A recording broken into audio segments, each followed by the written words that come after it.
$275. Jeez. Man, this guy either did not know what he had, or Yeah, that is insane for the price you got it. That's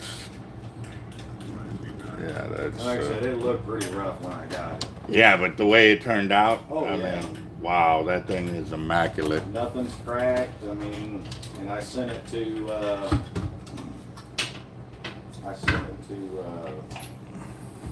fella on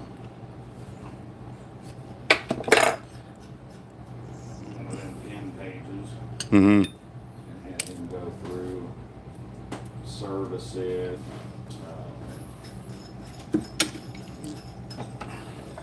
And what I can immediately And what I can immediately see too is that the spool ain't warped. no. That's wow. Okay. All right. So what's up, guys? This is Team Hard Life Captain Alberto Zertuche. We got Zion. We've got Roger, Christopher. How you doing, guys? Good morning. Good morning. We are I was gonna do the Penn 60 out first, but he was still working on it to get it off the fishing rod. So what I'm gonna go ahead and do now is set the camera up to spool up this 10,500 first. There we go. Let's say, come on.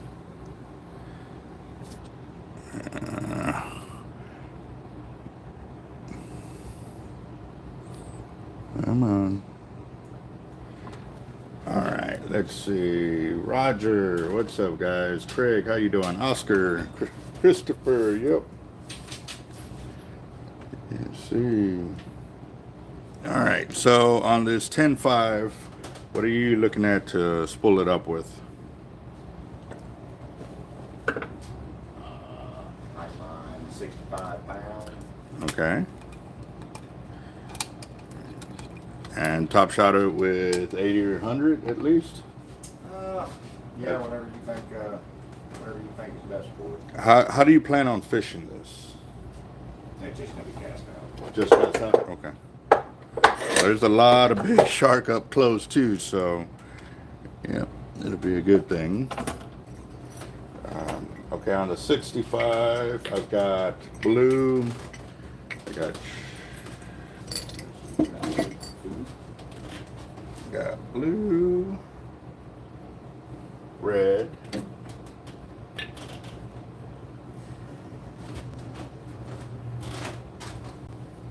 chartreuse, and Probably blue. blue. Yeah. All right. Something that might get picked at a little bit less. For the 65 or for the top shot? Oh, for the 60. Okay. And then what color for the top shot? Same thing? Yeah. Okay.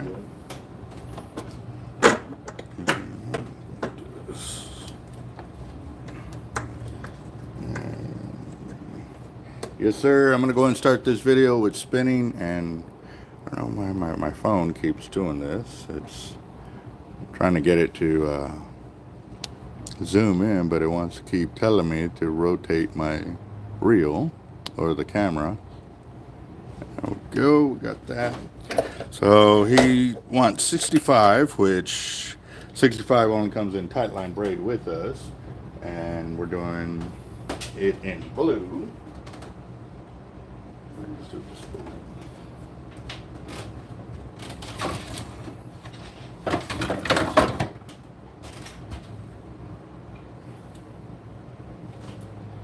Got so many spools now. We're actually looking at building another system to put all of our spools so I can just easily look at it. So this is soon to be reconfigured. And There is a method to the madness. there is sort of. My shop is the same way. Right. Nobody can find anything, but I can tell you where it's at over the phone. Nice.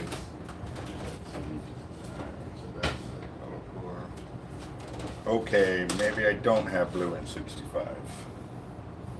I see it in red, I see it in chartreuse. I got it in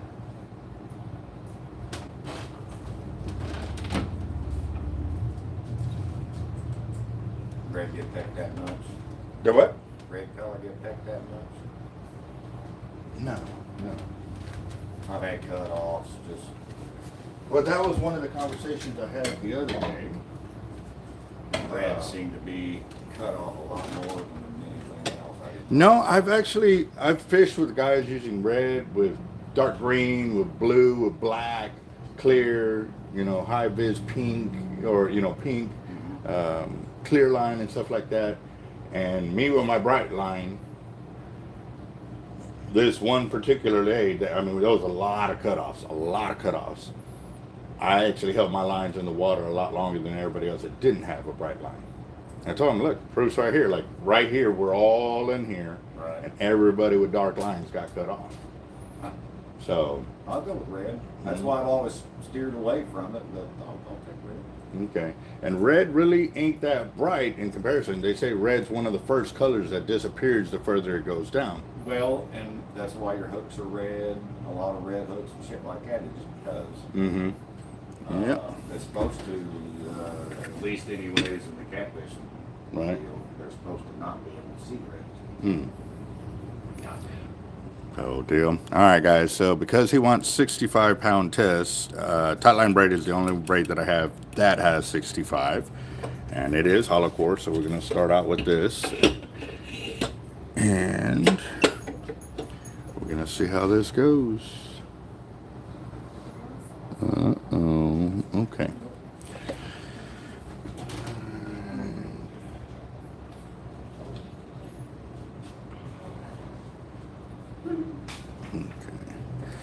So how's everybody's Saturday going, guys? We are still doing the tickets for the weekly drawing. If we can break $500 by the end of the next live video, I'm live now, but I'm gonna be going. I gotta hit the road to make some deliveries and go get a haircut to prep for the baby shower and pamper party that I gotta attend to for my daughter and son-in-law. So, once I get back from my haircut, I'm going to go live again, start selling tickets, and like I said, if we can hit that 500 mark, we will hold the drawing. If we don't, then it'll carry on till next week, and we'll see what's up from there. The tickets are $20 a piece, and it's for in-store credit, so it's same as cash, guys. Let's see. But right now I'm spooling up the 10,500 Penn Spinfisher with 65-pound tight line.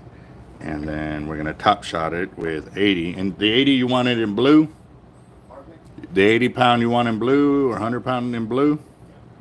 80-pound you get a little bit more with. 100-pound, it just depends which color, which weight class you want to jump up to from the 65.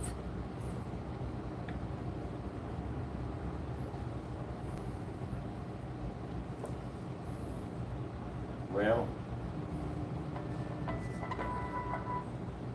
just whatever you recommend. I've never done hollow core splicing like that. I've always just done like a double uni. Mm-hmm. And just a short castable top shot. Okay. Why is this even...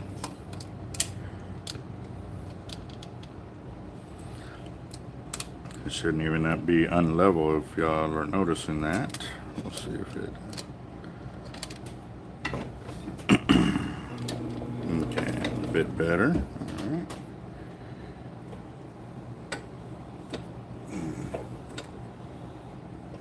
Alright, here we go, guys. Let's see.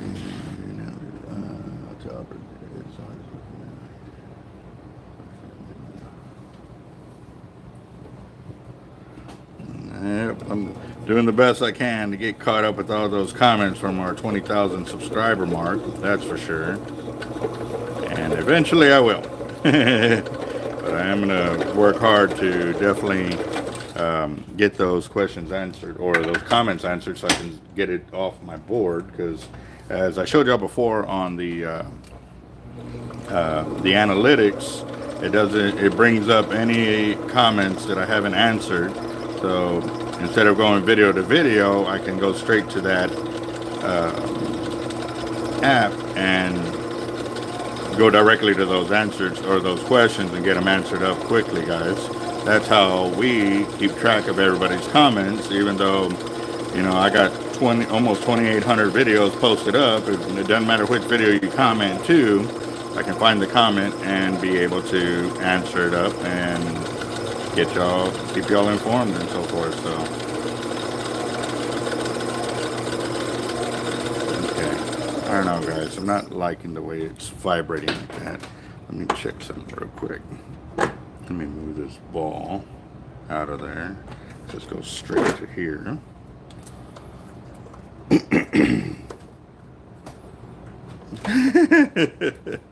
That it did.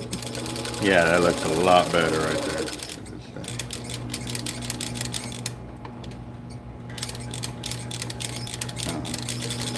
There we go. Whoa, whoa, what was that?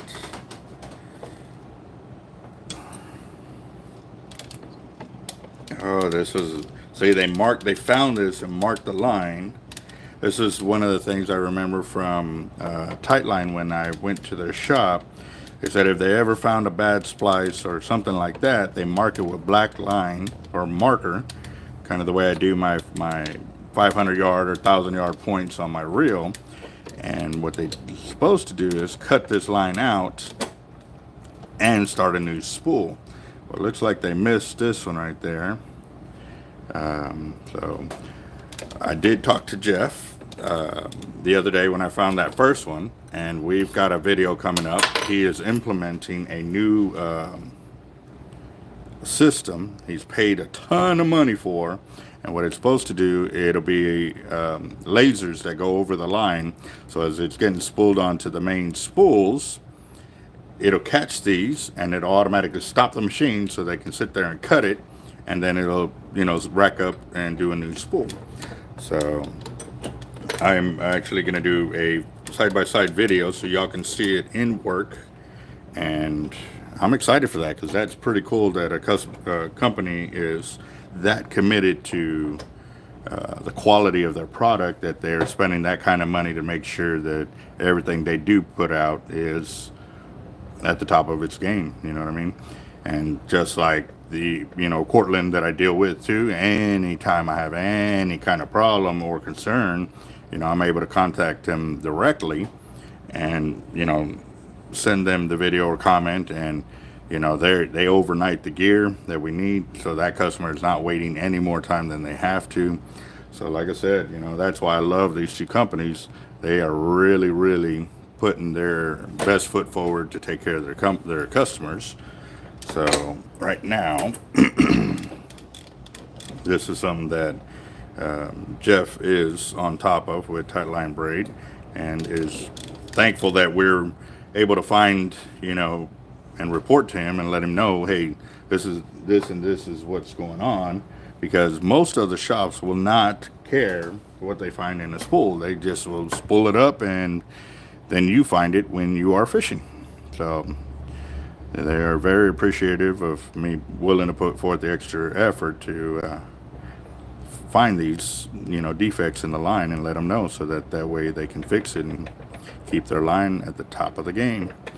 So another little report too is with the Jerry Brown line that we spooled up for another customer the other day. I actually got contacted by Tackle Direct, and they wanted me to send pictures to show what it looks like. So I did, and, you know, they basically told the customer that they're going to get back with the company that they bought the line from, which is Jerry Brown. And like I said, I know Jerry's no longer running the company, his family is, so we will see if they have changed up the way they do business, you know. And like I said, for me, when I did find any kind of defect like this, I had to mail them back to spool, which cost more money out of my pocket, and then turn around and, you know, pay to get it back, basically. So it would take, you know, a week or two before we could get a replacement spool, and I didn't like that because my customers had to wait and they wouldn't just take my word for it. So sorry guys, I had to take it back because I guess I didn't take out all the slack out of the line. See what I'm talking about? Let me explain what's going on real quick. When you splice, and if you don't pull out any of the slack or all the slack out of the line on either side, it builds up. And right here you can see that it is built up. Let me make sure I'm in camera. Okay, right here you can see how it's a little fatter than this side. But watch, as soon as I grab it and I pull it, see how flush that it is? That just means there's extra line or braid that is loose over the on the outer core instead of the inner core. So before I spool it on there, I want to make sure I suck out any of that looseness, because once it goes tight, it can burn the line, and that will cause a weakness in it, and that's when your hollow core splice will fail. All right.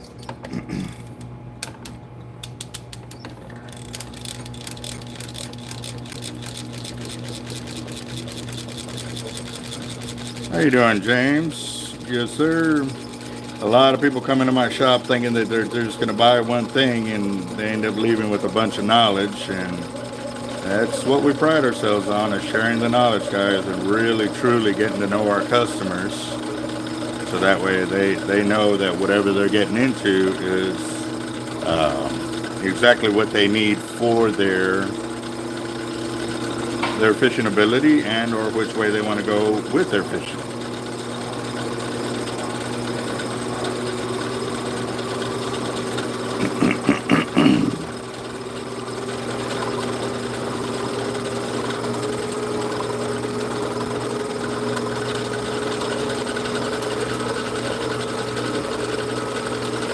Alright guys, so I just covered up the first bevel on this Spinfisher, and I'm at 258 yards, and I'm off angle. Let me fix that real quick. Nope, don't do that. Come on. Ooh, this camera getting hot and fast. What is going on with this thing? The sensor is basically telling me that it... Yeah, well, I'm going to leave it like that. Maybe the darker screen will not let it get as hot as quickly. It's still looking good on camera over here, so I'm going to leave it right there. What's up? Alright, we got Brandon, Daniel. Let's see who else. James. I'm going back a little bit. What's up, Drew? Chris? How y'all doing? Big Rich? How y'all doing? Mr. FTW in the house. Miguel, how y'all doing? Yes, sir. So we are, like I said, we're spooling up this reel to start with. See that line? That's why I'm pulling back, guys. I don't like that crisscross right there. So I'm going to fix that before I continue spooling. There we go.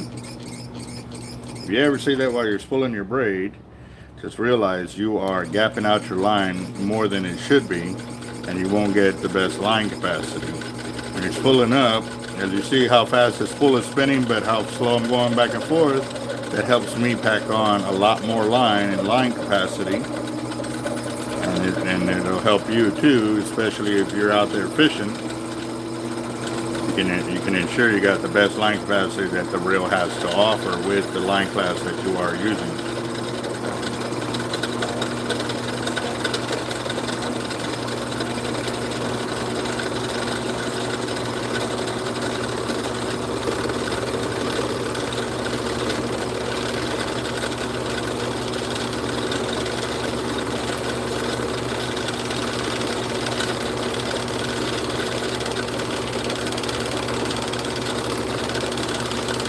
Coming up to the second line.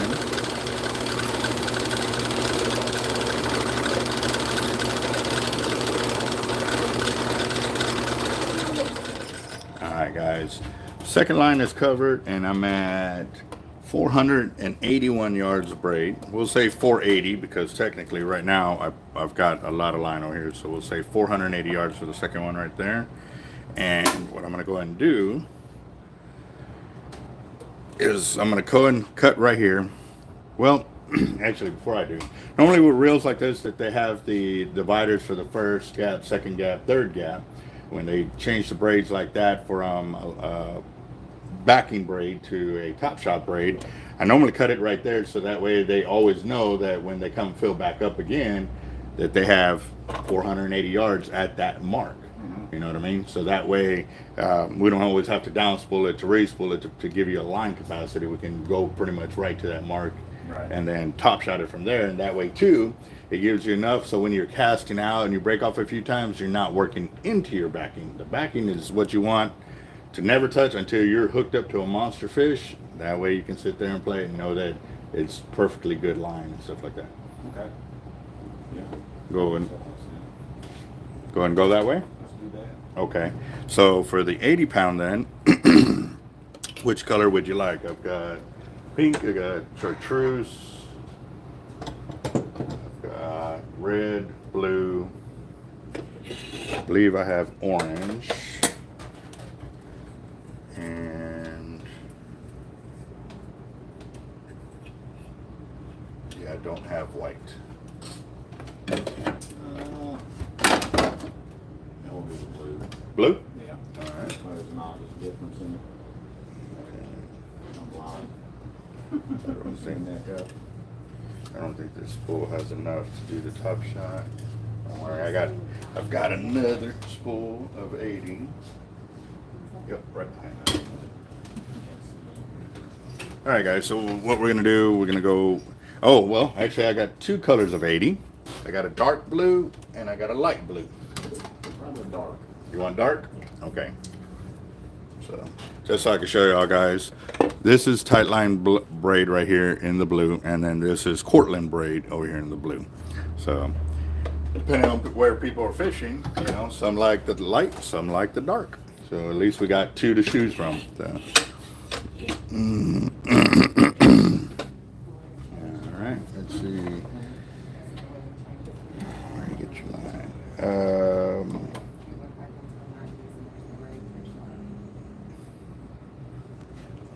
Yes, sir. Oscar, you have a good one, boss. Chucky, are you asking me where I get my line? Because, like I said, I got two companies that I'm using, Tightline and Cortland Braid. Tightline braid is actually made here locally in Texas, and then the Cortland is made up north, and we've been dealing with them for almost 2 years now. Tightline is new to our inventory, but has been just, you know, breaking through barriers. Like I said, I was able to go behind the scenes to their warehouse and see how the braid was made, what they do for their checks and balances on the quality of the braid and so forth, and then just using it here in the shop. I haven't used it on my reels yet. It is coming though, and we are going to be reporting on that as well. I can't wait to get it fishing. It's just we've been really short-handed here at the shop. Literally, it was just me and my manager for almost the last about 6 weeks, you know, working the front and working the back. But we finally got some workers in-house, and they have been really putting out some numbers, so we should be back on track to where I can get back out and fishing, testing the braids and our leaders, and just generally getting some more fishing knowledge while I'm out there. So I'm excited. I'm real excited. It's coming again.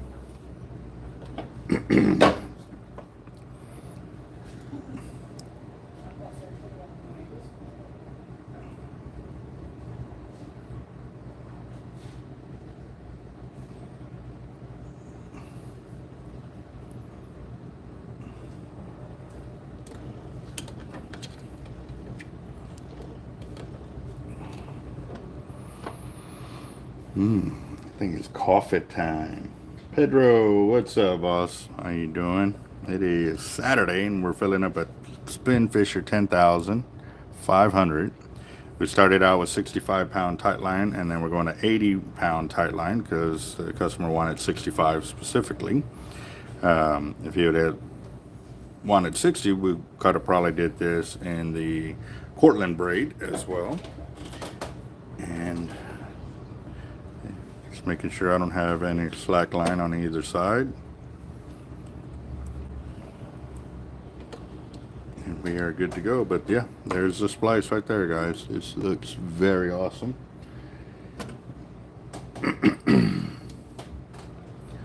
All right, Jaime, I got you on that, and actually we got plenty of it in stock, so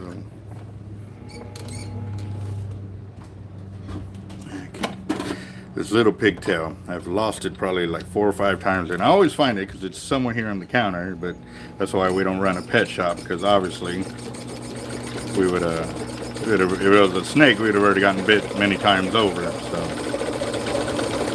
let's see, trying to keep this as quiet as possible. 80 and 100 pound. That's what we're working on, Mr. Carl Moon, to see the line capacity differences on it. So far what we have seen is on the T-Rex 130 that I did the other day, with tight line 100 pound or 130, I was able to get 4,200 yards of 130 compared to Cortland, where I got 3,900 yards of 130 on the same reel. So that was pretty much our first test right there. On the smaller reels, we haven't seen much difference on it for line capacity. But I will continue my testing, guys, and we're going to be putting it here on the channel, obviously, so that way we can continue building our Spooling library, because that's what it's here for, so that everybody can do a little bit of research and find the knowledge that they need.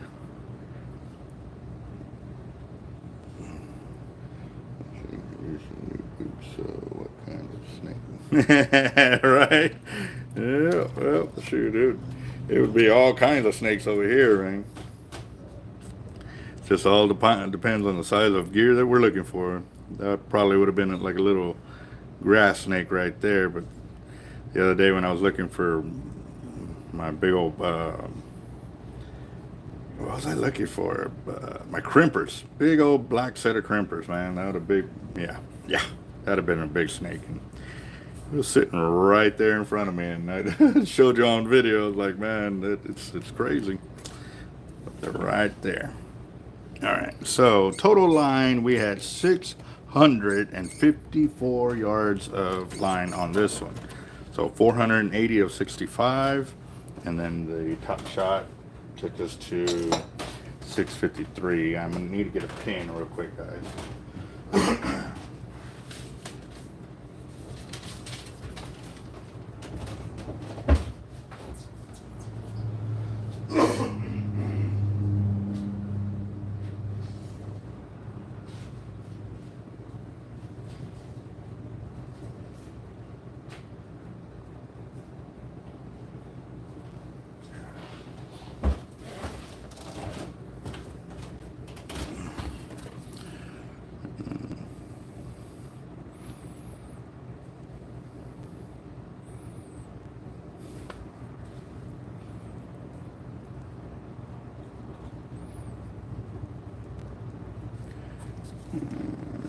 Let's see.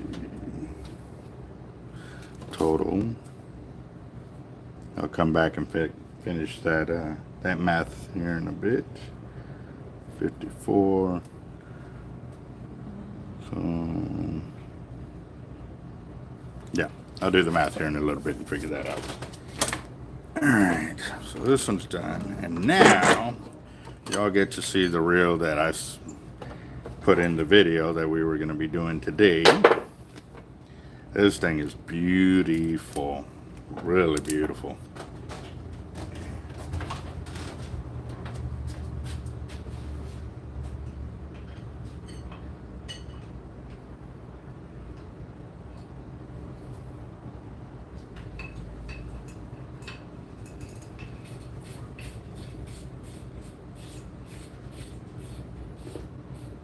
So on this one, what color line do you want to go with?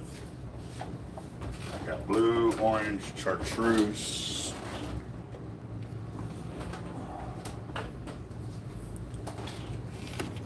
Well,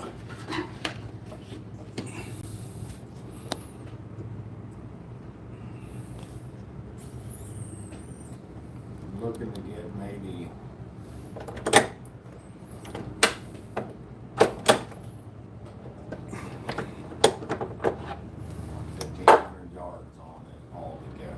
So 15 altogether of, with mono top and well, then you would probably only get like 500 yards of braid if you're trying to do that number, because this thing will hold millions. a crap ton of line. If I do 130, it'll probably only put this much damage of spool capacity. And then mono, are you going to be kayaking this out? Yeah, wait around. The heavier and the size of mono that you go, the harder it is to get out in distance. I'll just go with like a straight 200 braid. That would be probably the cheapest way, yeah. And if we do 200, I've got,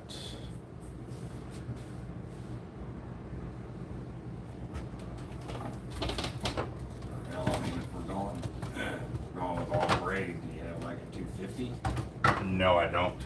150 and 200 is what I know I have in capacity. Okay. If I got 500, but it's like 100 yards. You know what I mean? It ain't gonna do nothing. So just go with like a straight 200.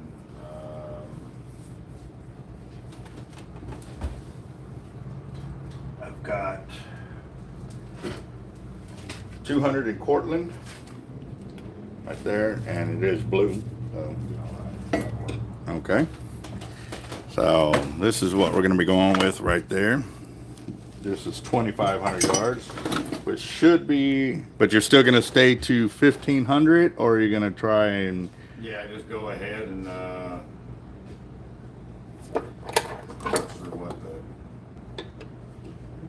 You want me to go ahead and give you a quote real quick, or? well, I mean, it's going to be what it's going to be. As far as yardage, like all my other stuff I've got so that I kind of know how far out I am. Yeah. I've got that much mono on there. Oh, okay. What I can do is say every 1,000 yards, mark it with a black marker or a red marker, and you'll see a stripe in your line, and that will kind of help you with that.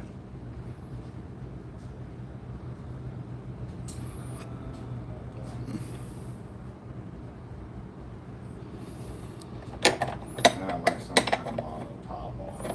Okay. I do have. Let's see. How much mono are you looking at putting though? Well, I mean, here I've always gone with at least a 300-yard top, just because sandbars will spread out down here.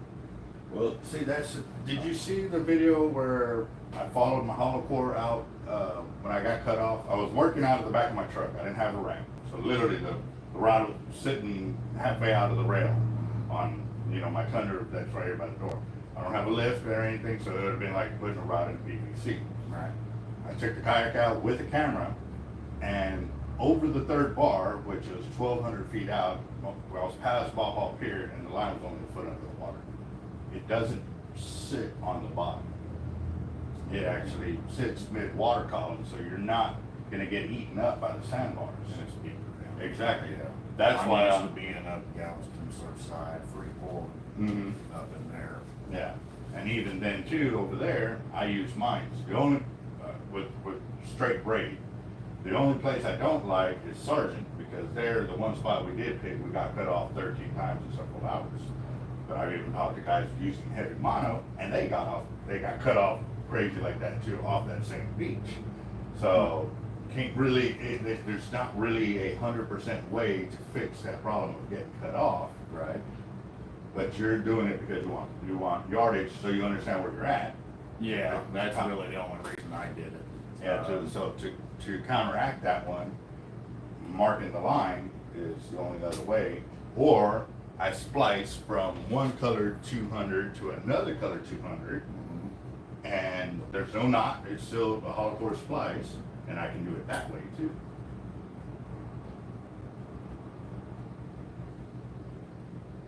And I could probably do that, say, every 1,000 yards. And if that's the case, I've got real quick. Well, if we went with 2/3 of a spool of the 200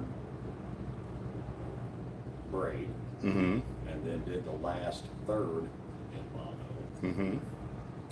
I've got. that should do. Maybe down here they're closer. They've been rocking a lot of sharks up close. Yes, sir, they have. All right, so I've got 125 pound in mono. And 130-ish was all I was gonna do on there, but if we're gonna do the 200 braid, then, can you do that, 200 braid and 130 mono? Yeah, I can. Okay. I can. Yeah. And then when I do that, now the reason why I'm bringing up the mono is because you want mono. I know I got 125 down there. It's in pink.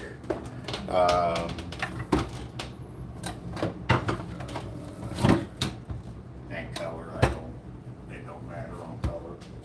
Okay. Well, I'm giving you whatever choices I got. All right.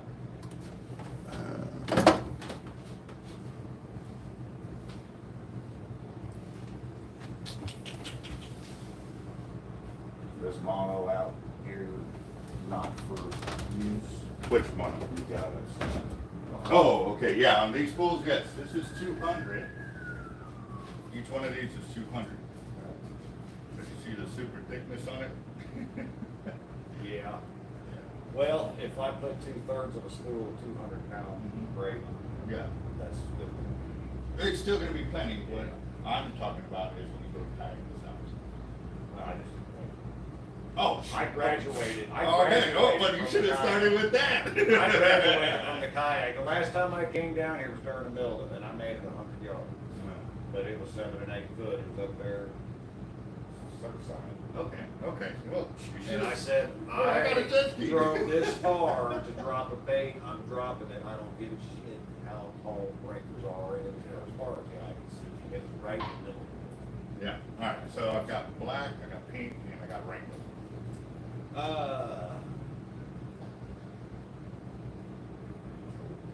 Pink? Okay. All right.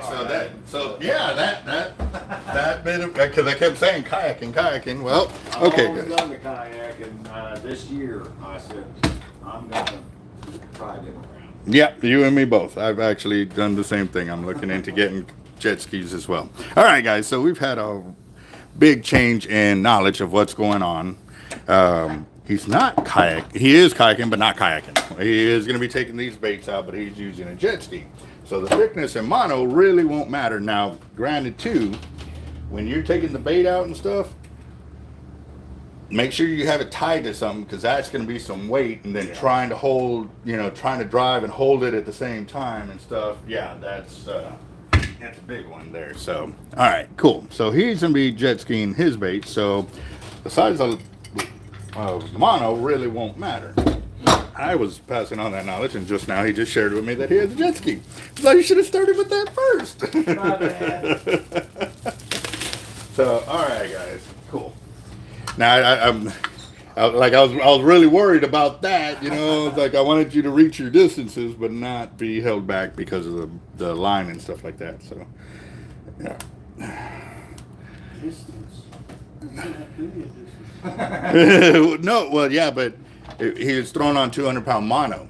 Ooh, yeah. So, but he's not kayaking; he's jet skiing. So that's where that's where I was like, yeah, I've been there. I know what it's like to kayak 200-pound test, man. That sucks.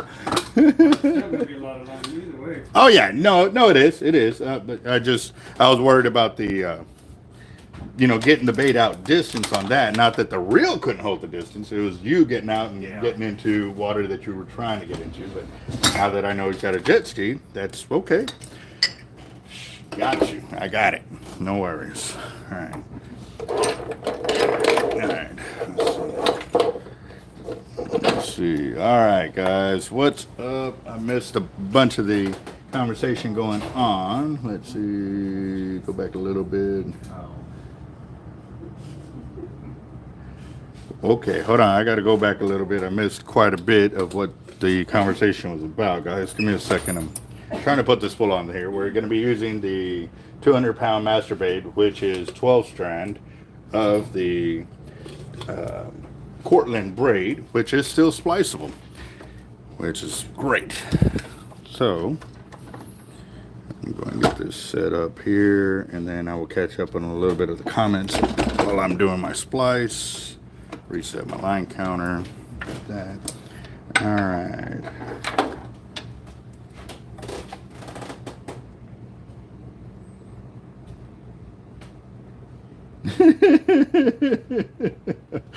Some of these comments are insane. All right, let's see. Okay, back to there. How much line difference between quarter and tie line? Don't know yet. Thanks. Yeah, it was good to see you, Mr. Carl Moon. Glad you're on the channel. How's everything going? Hope everybody's recuperating great. Let's see. The dark blue is awesome. Roger doing thing. That's beautiful. Oh, this thing is beautiful, guys. Look, I'm gonna give you a little overview of it. And I don't know if I should tell y'all how much he bought it for, but one, it could really make you sick, and or two, just blow your mind on it. Yeah, this thing is immaculate condition. And it is, yes, a Penn 16-aught. Yes, sir. The one made famous by the movie. All right, there we go.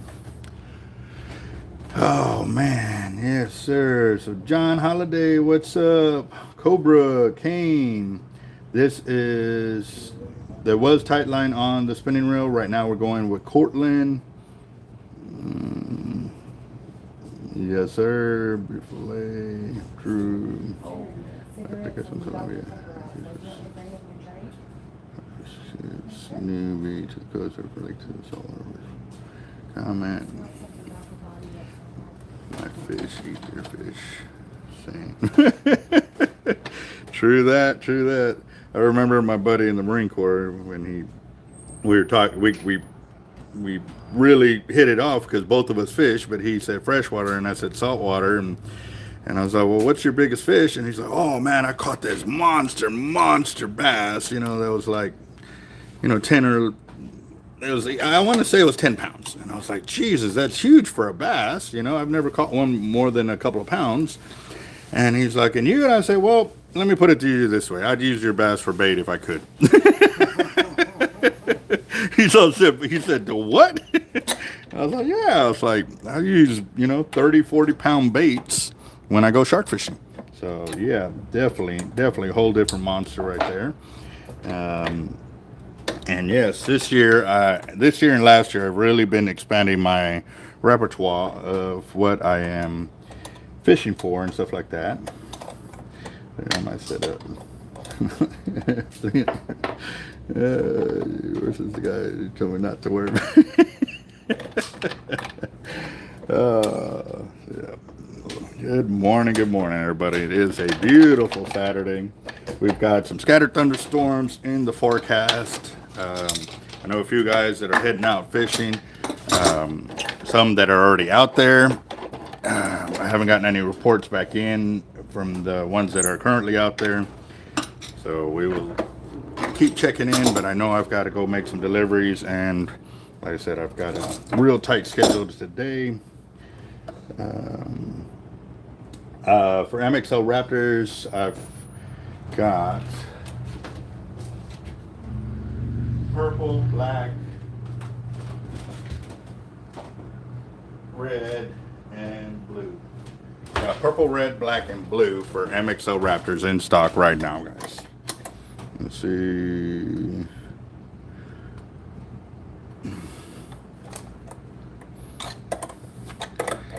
Awesome. Garrett, how you doing, boss? Yeah. that's going to be a big time discussion, guys. You know, from us shark fishing guys to the alligator gar guys. I started getting into alligator gar fishing, you know, like heavy this year. This year I've like really been trying to target them and stuff like that. And I'll tell you what, any saltwater game fish, I sit at about 90-95% hookup ratio. At alligator gar fishing here locally, well, let me back up a little bit. When I went up to the Trinity, I was about 90-95% hookup ratio over there. But I was also using Capt.Eric's design for alligator gar because, like I said, I'd never really targeted gar, but I went with him to go do that alligator gar tournament where it was north versus south. And, you know, obviously, since it's not my backyard kind of deal, I'm going to be asking for knowledge. And so all the guys we fished with, you know, with Team Real Locos and the Garbillies, they, you know, passed on the knowledge and put us in the area and told us to pick a spot and start fishing. So that's what I did. And over there, I had a crazy amount of hookups. Like I said, I landed 22 gar in about 6 hours. Now, fast forward to where I am now with alligator gar fishing. I've probably landed less gar in the last 6-7 months than I have in that 1 6-hour trip here locally, because the way they feed here locally is way different compared to where they ate up there in the Trinity.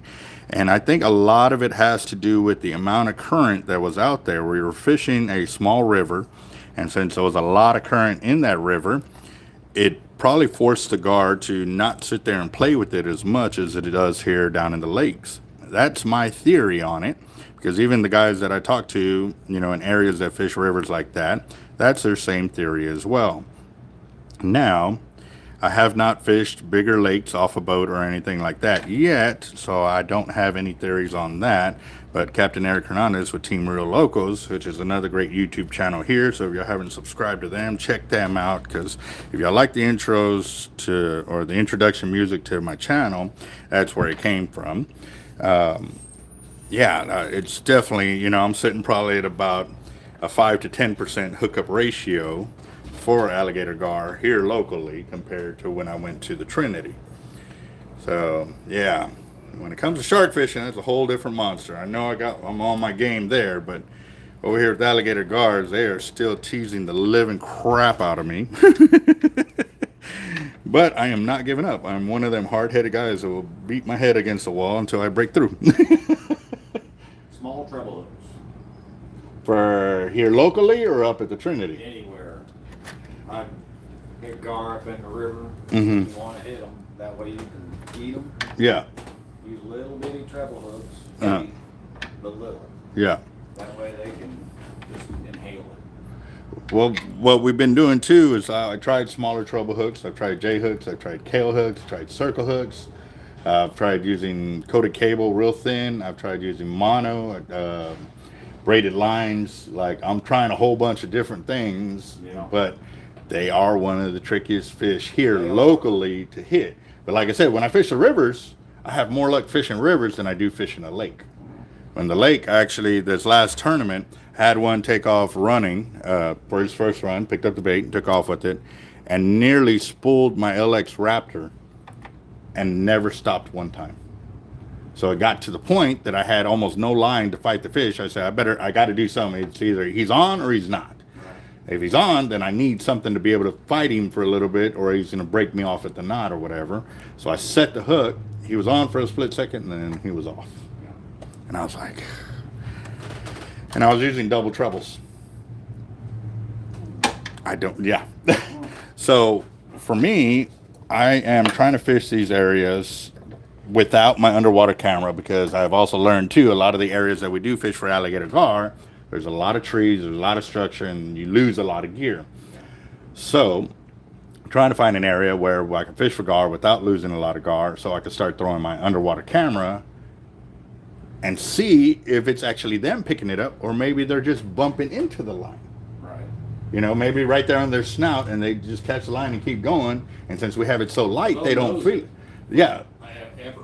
Yeah. So we don't know. But the only way to prove it is to put the underwater camera there. But I also too don't want to lose the underwater camera getting caught in a tree or something down there, right? You know. So that's kind of where I'm at. I'm about to cross that bridge, and when I do, it'll be on. But also, too, guys, since this is, well, actually, I think I might be okay. I'm looking over here, guys, for my deal to make sure. Yeah, no, I'll be fine. Okay, so I don't have to take this off to spool up the reel. And here we go, guys. So right now we're starting out with Cortland 12 strand. It's their master braid, and as you can tell, I can hollow core splice it. And yep, let's see.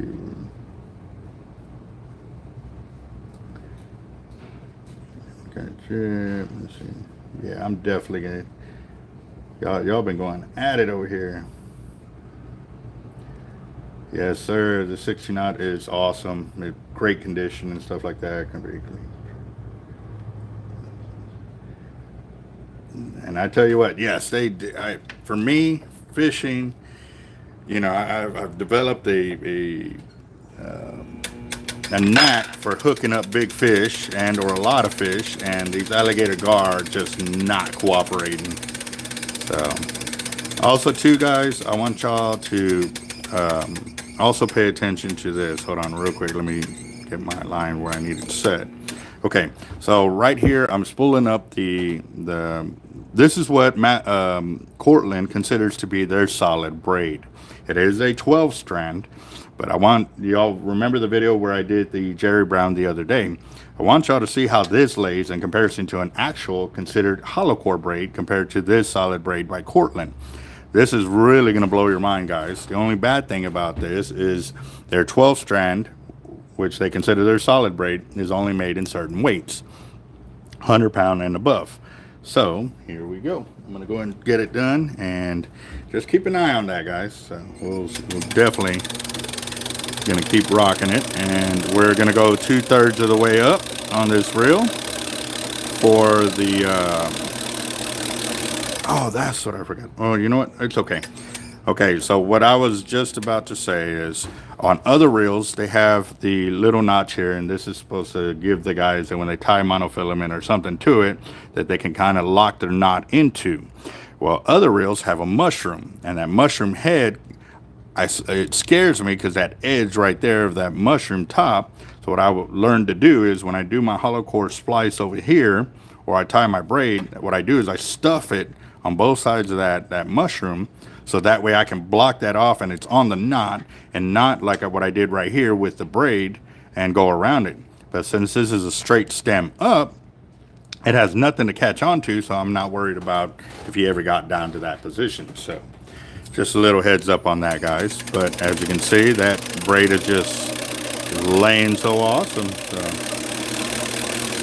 okay, give me a second. I'll get that paperwork for the drawing. Captain Blair, how you doing, boss? Oh, yeah.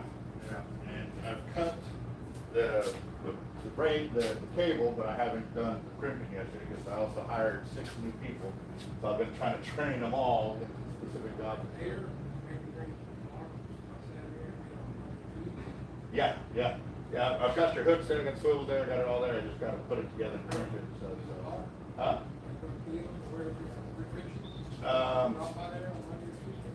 What time will you be there? I'll get there about 8:30. We will see.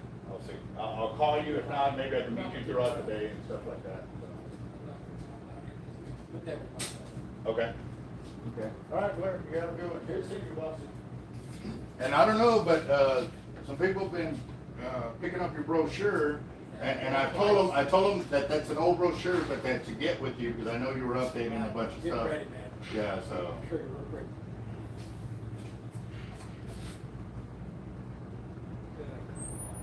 Hurry, never works, does it? Oh wow.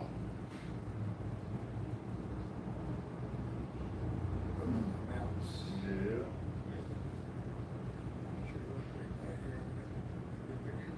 Just grade. Mm-hmm.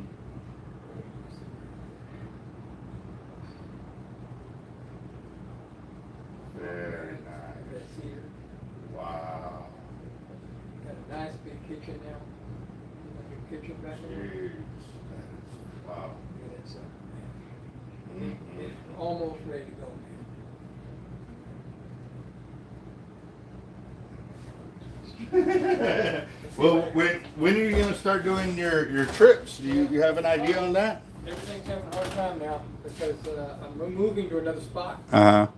and got to get that permission. Yeah. And the weather taking it down, and I don't want to take it down without having a place to start. The guy's already there, but he's going to move back to Bath, and I'm going to move in. Yeah. So waiting on that. Oh, okay. I got trips lined up and just can't do it. Okay. Well, keep me posted. You know I want to go back over there. Later, boss. All right, that was Captain Blair with Blair Reeves Charters over here. That's an awesome trip, guys. All right, so right now we're at $280 right now for the weekly drawing, and we're, like I said, we're still selling tickets all through today, all the way till the second live video. But on the second live video, if I don't hit $500 by then, I will not hold the drawing until next Saturday. That gives us enough time to ensure that we get the $500 minimum that everybody voted on here in the channel. You can get tickets via Cash App at $Team Hard Life, and or call the shop at 361-334-2171, or come by the shop at 1902 South Padre Island Drive, Hard Life Bait and Tackle. We are in Corpus Christi, Texas. Whoa, I didn't have that tight. Yep.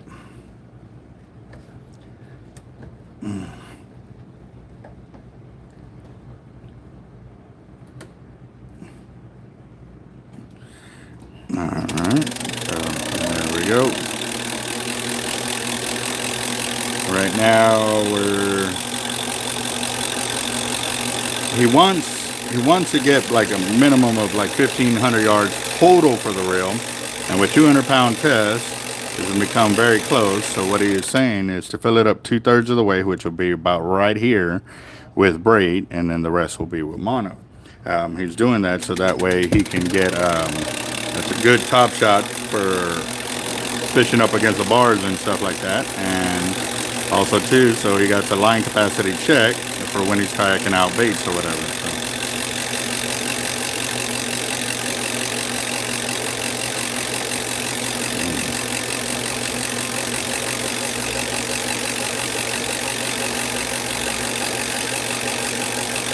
Yeah, I did. Eric, how you been, boss? Been a minute. How's work going? Been able to go fishing?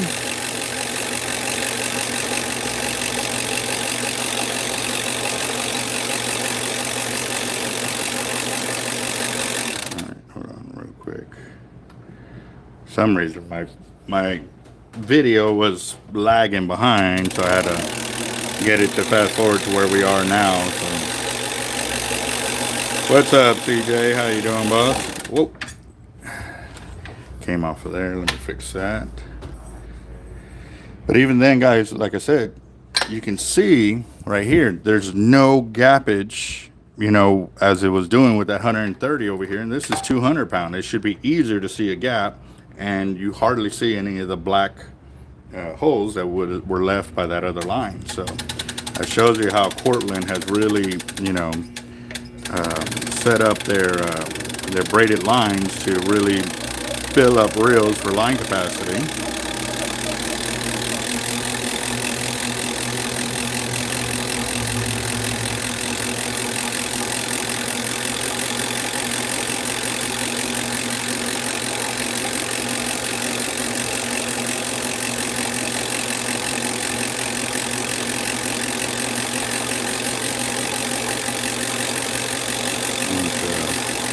Just talking about the different types of lines and the alligator gar fishing compared to shark fishing, or saltwater fishing, should I say.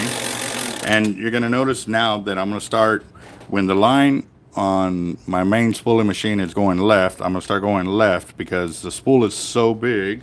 Actually, you know what? I can move it over just a little bit. Maybe I won't have to do that. Hold on real quick.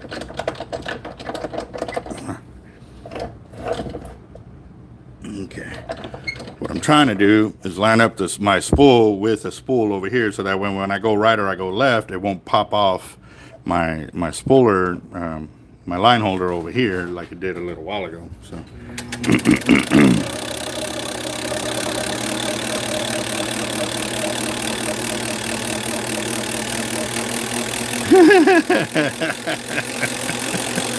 Yeah, I think that's a state law right there. That's pretty funny.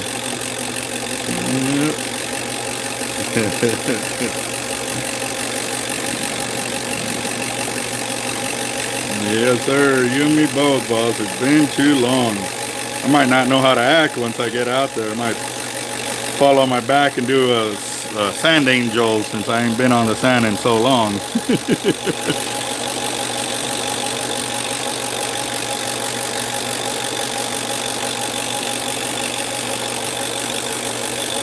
Alright guys, we're coming up on,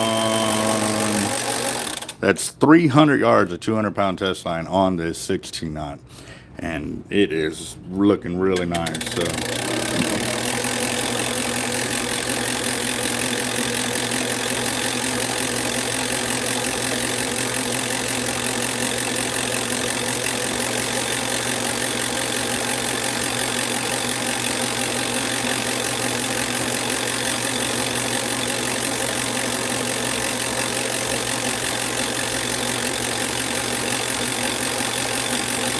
yeah, 300 yards of 200-pound 12-strand tight line braid right here. Like I said, this is considered their hollow or their solid braid, but it is still spliceable because it has 12 strands.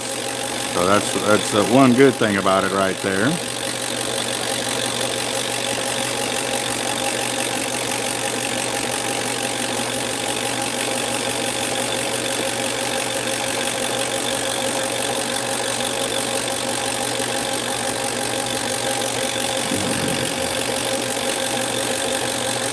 This is a Penn 16-aught reel.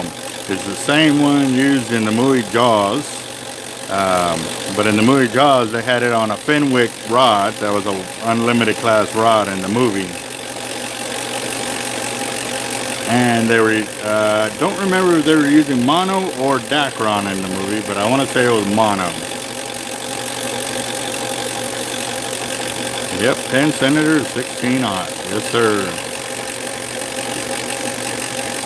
Okay, this is the Cortland 12-strand of the 200-pound test right here. The tight line is what I did on the Penn Spinfisher at the beginning of the video.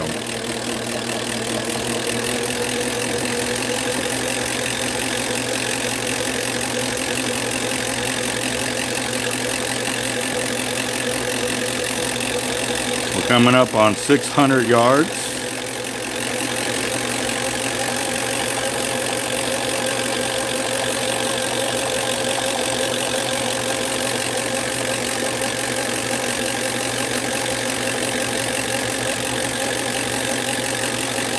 That is 600 yards of 200-pound test line on this thing, guys. And I'm telling you, we still got plenty of line. Yep. Plenty. Yes, it is.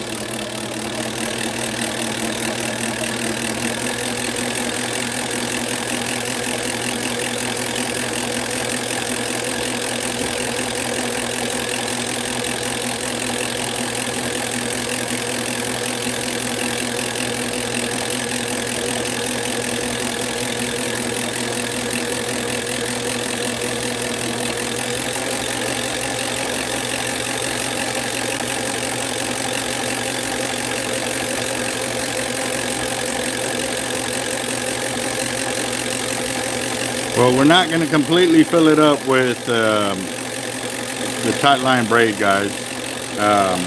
We're going to stop at two-thirds of the way up, and then we're going to fill the rest up with monofilament.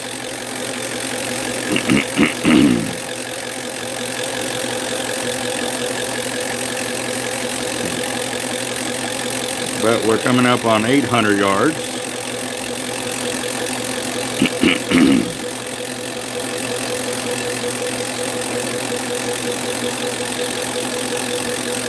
That's 800 yards right there, guys. It looks like it almost didn't do anything to the line capacity right there. So we'll keep it going. Every 200, I'll stop.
right, guys, we're at 1,000 yards right there. And that only took off about a 3/32 of the spool from the last time I stopped it.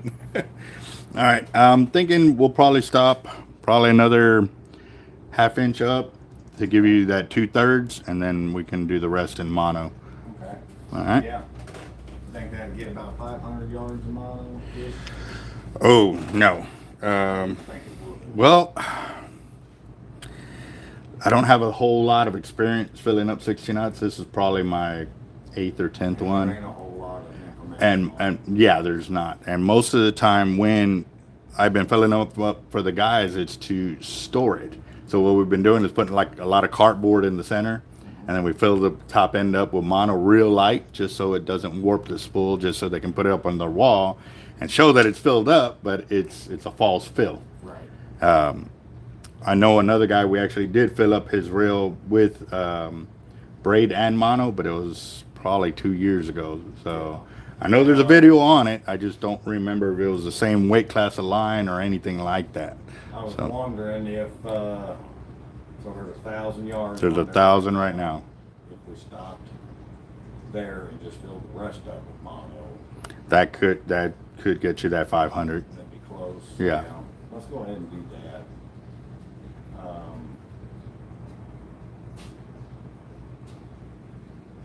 Yeah. Like, that's kind of how I gauge.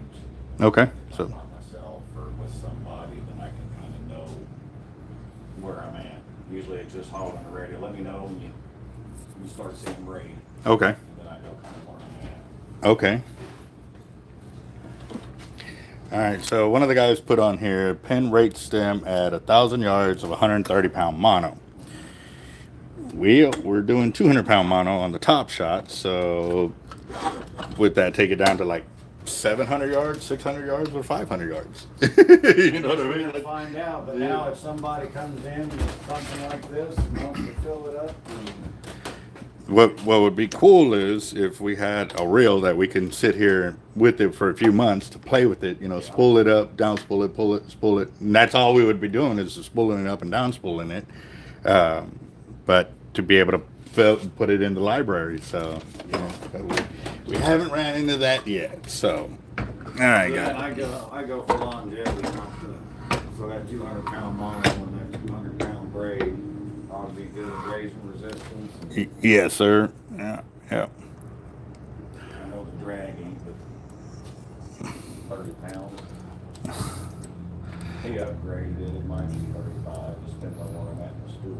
Mm-hmm. Just on that raising resistance. Well, yeah, well, to tell you the truth, some of my bigger sharks, I didn't even use that much No. drag to fight them, you know what I mean? It's So, just the experience, you know, knowing how and when and learning to, you know, knowing how to work that reel. exactly, yeah. I've grown up fishing, and that's all.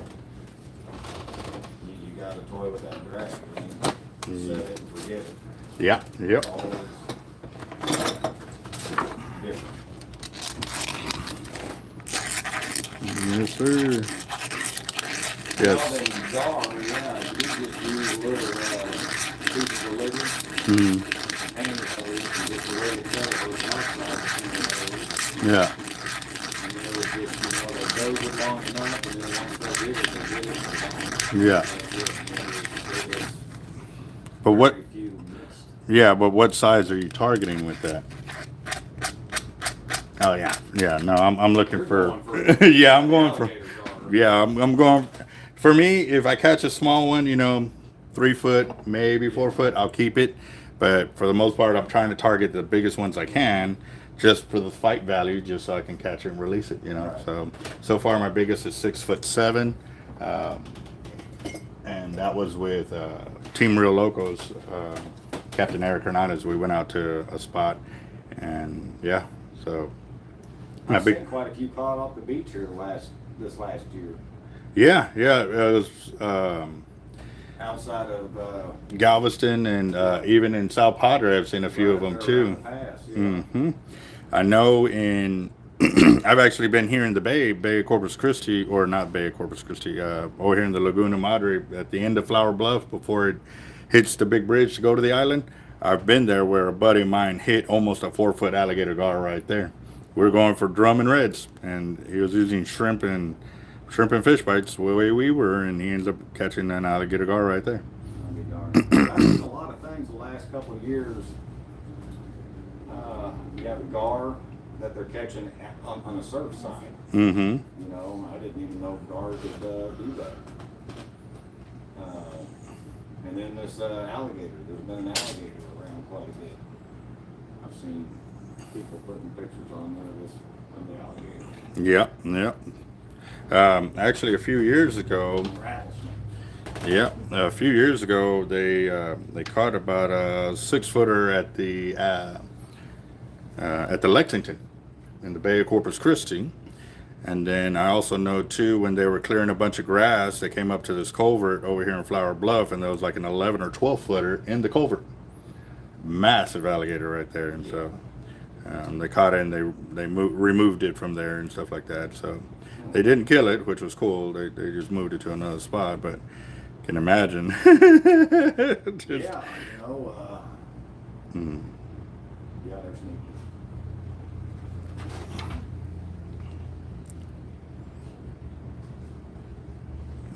looks like I caught an inner strand right there. Let me try again.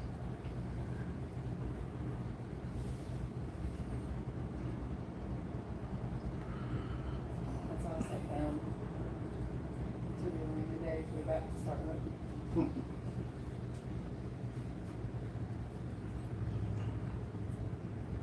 That grass finally wash out all that sargassum grass. Oh, I don't know. I haven't heard anybody reporting any lately, though.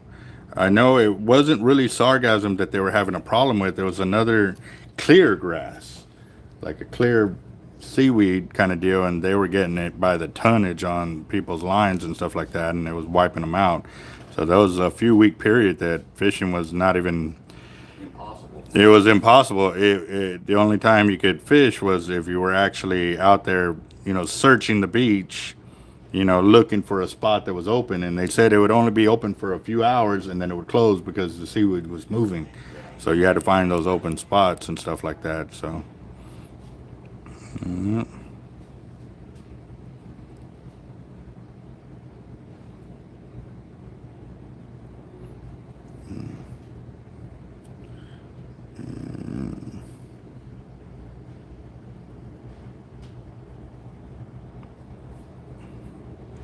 yeah, I remember one time I had the guys are talking about 113s and, you know, the smaller reels. I remember, it was 15, maybe 20 years ago.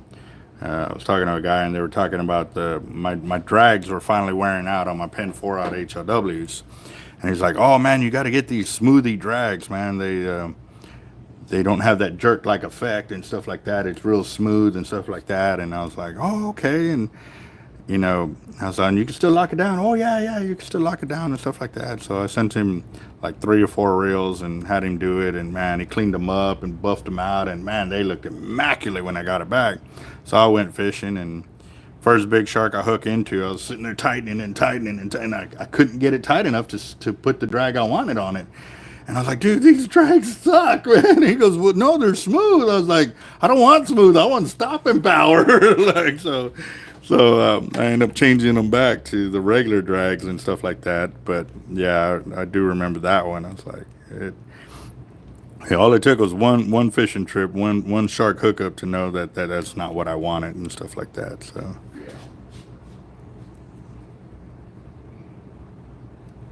Right now, guys, I'm not using a needle. I'm just using the straight monofilament to put the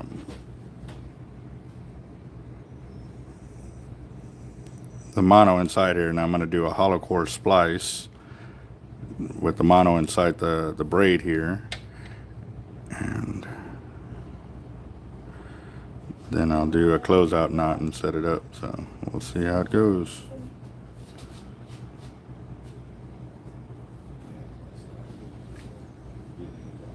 Actually, it increases as it gets closer to the center of the spool. So that's when you hear a lot of people saying that they have to back off their line because their line may not be able to hold that kind of drag. On the top end is when it's at its lowest, and then as it goes in, it gets higher and higher and higher.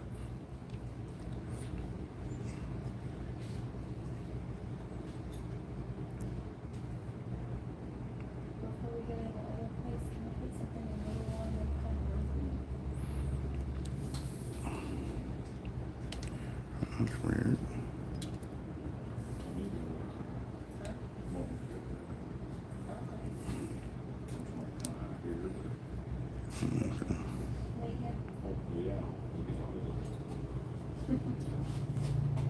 well, it seems like you know what you're talking about. Maybe it's just that it would be. You know, just in the picture.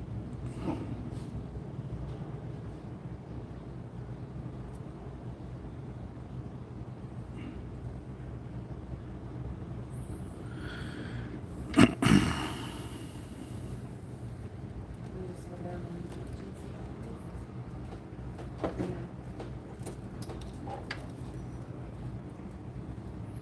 This reel's so big it doesn't allow me a lot of room to maneuver around and stuff like that. So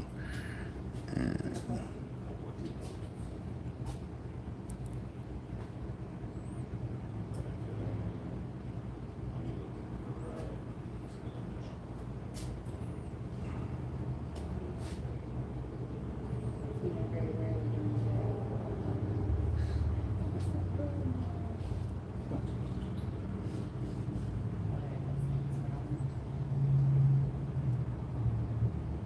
Aw.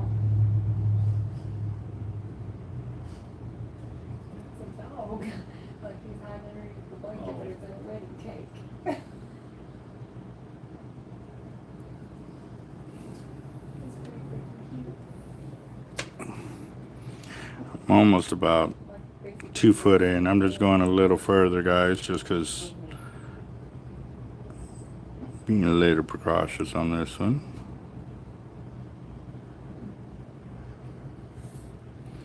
All right, let's see.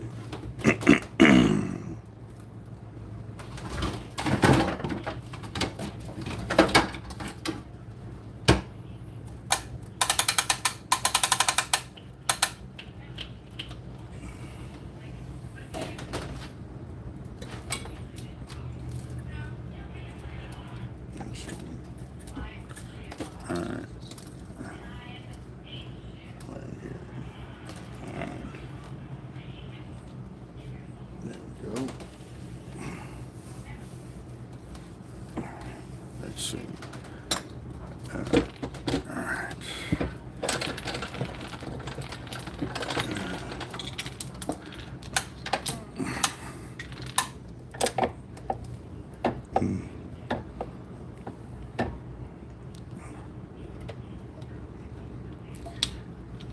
Oop, sorry guys. Let's see.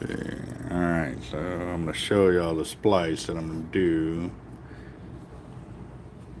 If y'all can, if I can get angled up right. And now? Nope. Let's see. There we go. And on. Turn over a little bit.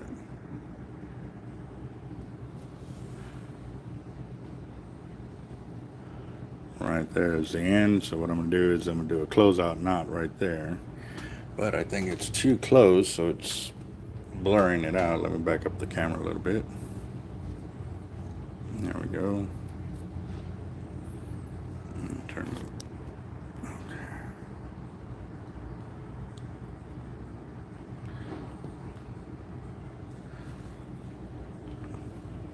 Come on, focus camera. Go.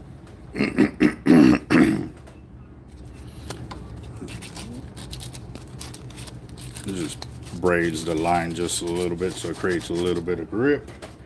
And I've got my Gorilla Glue. Whoa. Oh no. Don't need that.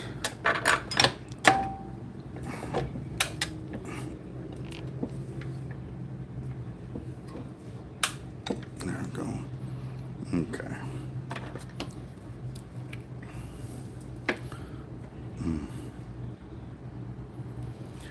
been a while.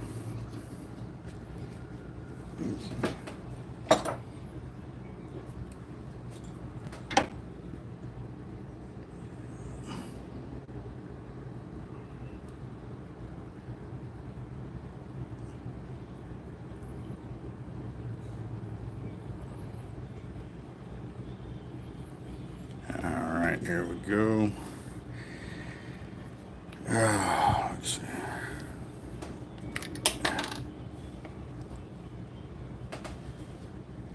Yeah, man, if I can get this back on here. Hold on, guys. My top is filled up with glue right there. I got to get that out of there, or else it'll keep resetting on me. So.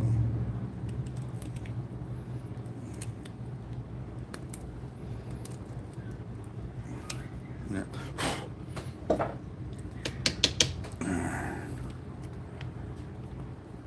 I'm gonna have to come back to that. It's not that building. If I had a nail, I'd put a nail into it, but it's not. All right.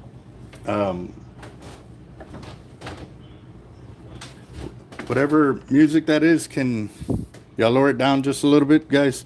It's like I can hear it over here, and I know the camera will pick it up. So, yeah. All right. So I need some braid.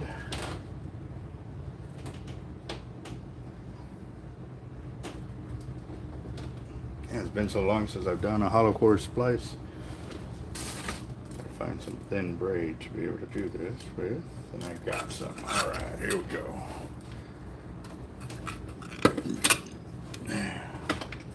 Let's see. The top line. Oh, actually, I don't remember the name of it. I got it from one of my dealers, and we've been using it for quite some time. I tell them, hey, I want some more of the pink line and stuff like that, and go from there. But it's a nylon monofilament, and we've been seeing a lot of just positive things come off of it and stuff like that. I don't remember the name. It's been so long. I just tell them, hey, I want some more of that color, and they know which one I'm talking about. But they did come out with that new color of that rainbow, and that's the one y'all saw the other day. So. Yep. And what I'm doing now is I've done my I thought y'all had a better angle. Hold on, let me see. There we go.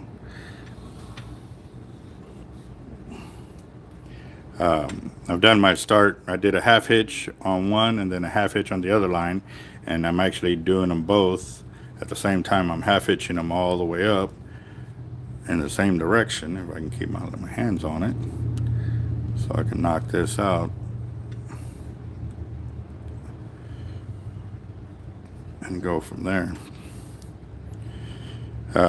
One of the things that, talking about the drag and stuff like that as the spool goes in, Shimano years ago developed an LRS system. It was a Shimano 50, and it's called a long range drag system that as it goes, that the further down you got into the spool, it would intentionally back itself off, so that way you wouldn't break your line off. So that way, if you were using real thin line for like world record settings and stuff like that, it would naturally just do it for you.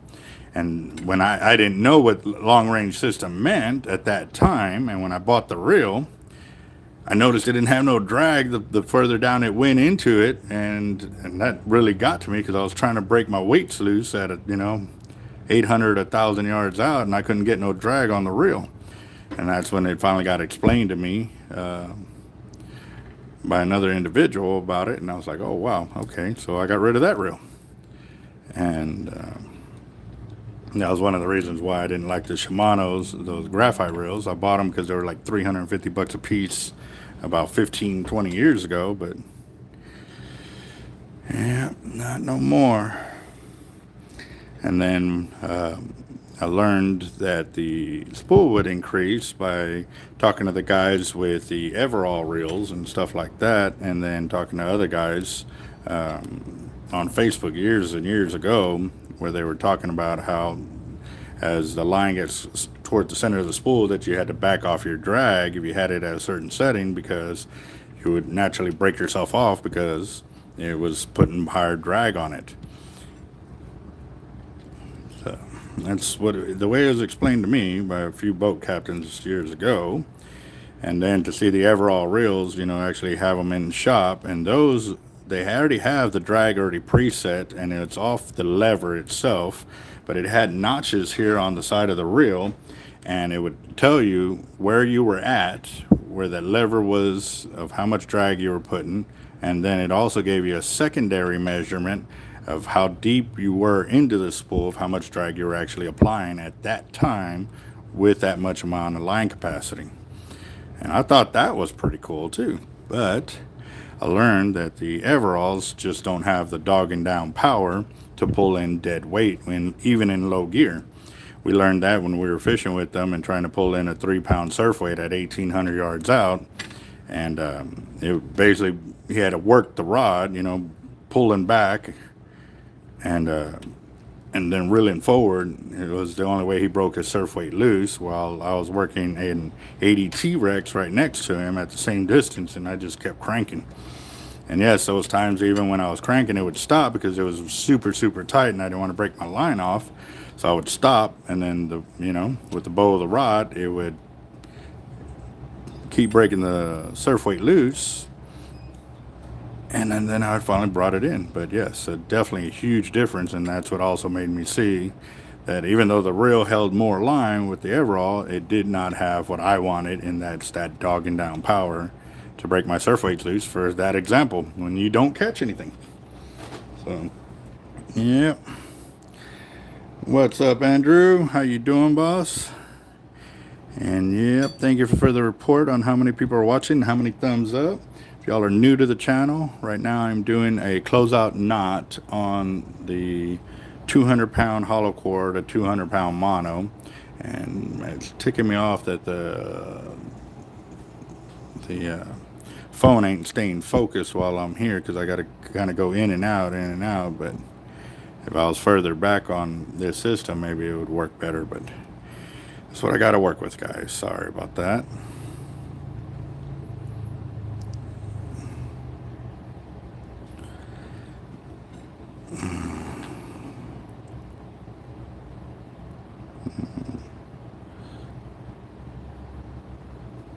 And this is where it kind of gets tricky, because those little hairs, they want to come out in between my knots, like little cactus hairs. So I'll deal with those here in a second with a little bit of a lighter. That way they mushroom in and still hold into spot. And yes, there's other ways to do this closeout. A lot of guys use that bobbin, and they do a closeout knot, or the closeout knot here, and then they use the bobbin and they spin it all the way, and it keeps it pretty tight and stuff like that. I don't use it because, to me, I feel that if, say, that line gets abrased and gets cut, then it'll start to unravel. If any of these knots here get cut, it still won't untie.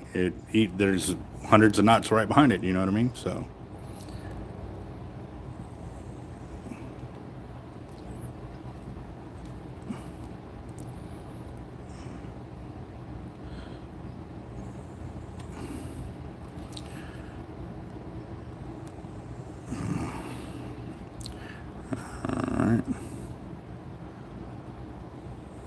here I've done basically what they call a half hitch. I guess it's really ticking me off that it's not staying focused. Hold on, let me back it up some more and see if this will work. Alright, there you go. So what I've done is basically a half hitch, but I've gone into the loop over here 3 or 4 times. And what I'm going to do is I'm going to wrap it the opposite way, and what it's doing is it's taking sorry guys, this camera system is getting in my way. It's taking it off so I can actually close out this tag end so it does not stick out like a sore thumb. And there it goes. Yeah. Pretty close. Been a while, guys. Been a long while. Now I'm gonna cut the tag end off, and you don't happen to have a lighter on you, do you? Okay. Yes, sir, please. All right, so what I'm gonna do now is that little tag end that's sticking up right there, I'm gonna add a little heat to it, and what it'll do is it'll burn down and mushroom, and so that way it stays locked in there. But as you can see, the glue is still kind of a little wet, so I'll dry up most of that and go from there. You can see where I doubled up. Yeah, it's been a little while. I doubled up on my knot. If it stayed flush, it went like this, which meant the braid was side by side on it instead of stacking up. What I mean is the line stacked up on itself instead of being side by side.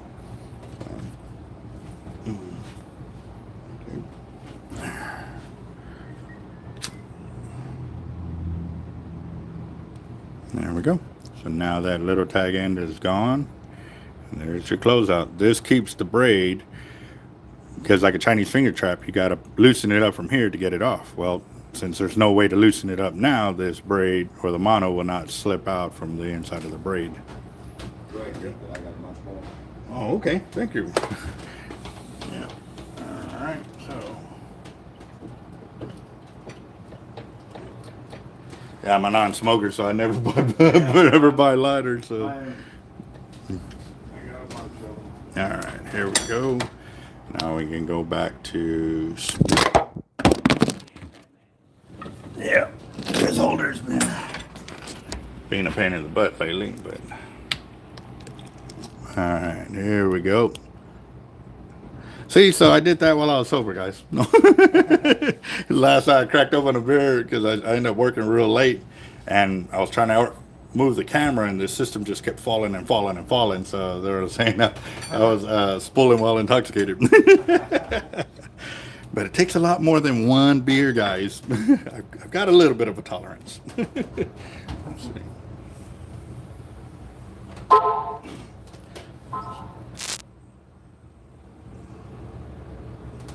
Making sure any of the slack line or the braid on top is off of the mono, so that way it locks in the way it's supposed to.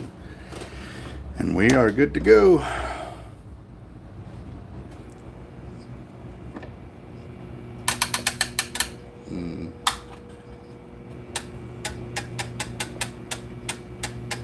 Alright, guys. Well, Jacob, we are here, still here for you. Still got prayers going out for her speedy recovery.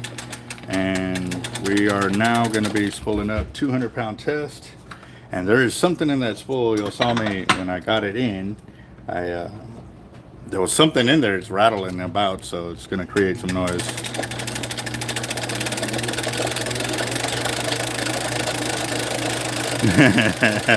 Right?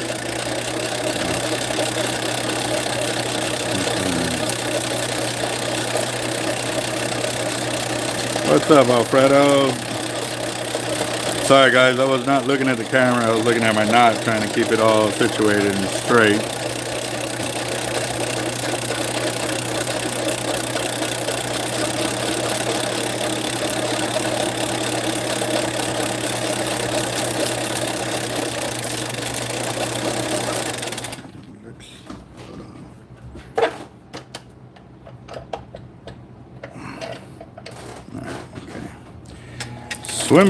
Swim King, how you doing, boss? Yep. I need to set up to go have some breakfast. Been here since about 9 o'clock. And I need to hit the road, go get a haircut, go make deliveries, and then get back and go live so we can do the weekly drawings for our in-store credit. We're at $280 right now. We need to get to 500, guys. So again, Cash App to Team $Hard Life,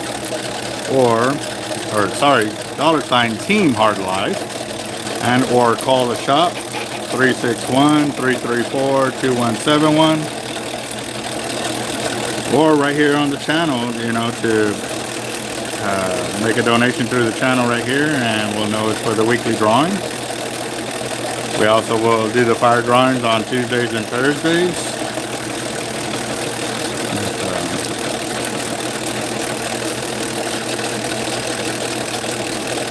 If you can come in person, you can buy them here at the shop.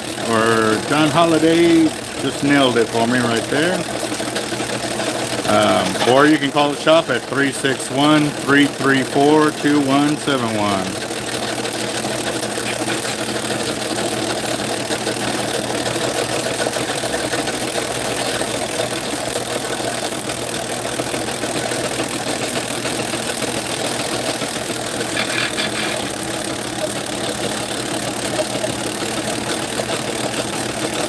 You can also do it right here through the super chat, yes. And we'll just put it under your name. As soon as the funds come through on the super chat, I'll stop and go ahead and get the tickets filled out. All right, boss. So right here we're at 1,502 yards. You see the gap on there? Yep. Is that good with you, or do you want more? Nope, that's plenty. You got 15 on there, then that's 500 and 1,000. So, Golden? yep, that's good. Oh, awesome. All right, guys. So we finally got it spooled up. We're at 1,500 yards of 200-pound test line combined with 1,000 yards of 12 strand master braid by Cortland, and then the 200-pound mono top shot. And like I said, I don't remember the name of this. It's EX something.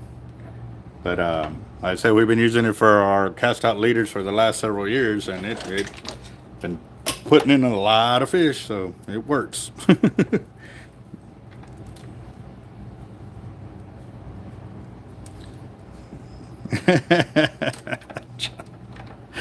Oh man, let's see. Yeah. Oh, man, they don't give me much room over here to. Normally I can just undo this side and I can pull the reel out, but now I actually have to unloosen the other side to get on it. Yep.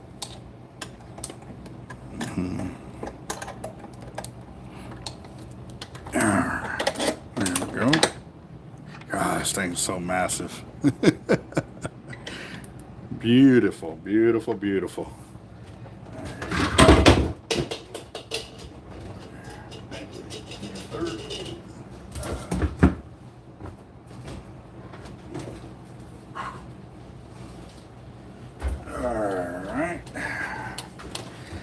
Alright guys, so now I'm going to go ahead and move y'all over to the holder so that way I can go ahead and ring these guys up. Because they've got One more. oh, one more reel. So, alright, you am I ready to hit the road or? You doing all that? I mean, No, I know that, but I need to hit the road to get the delivery done and also go get a haircut. I need a haircut real quick. Nah, I ain't trying to show up bald and with one hair in the middle. I was gonna be patching. That's what I'm saying.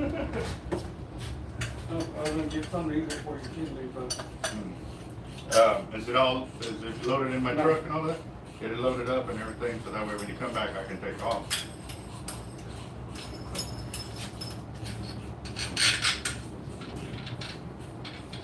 Oh, and is there updated invoices too, so I can make that? yeah, I gave you everything yesterday. Nothing's changed today? The only thing I cleaned out the 3-ounce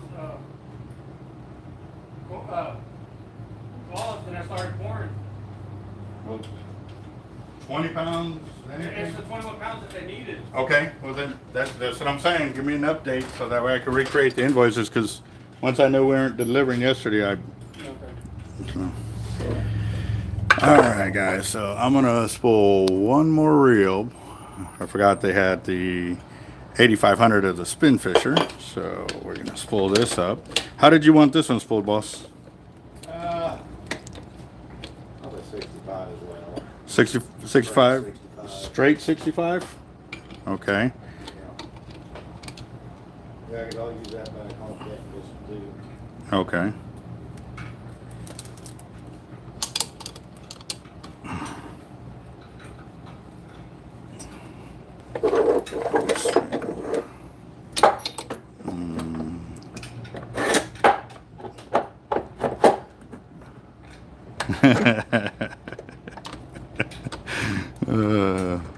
Yep, I have to agree with John on that one.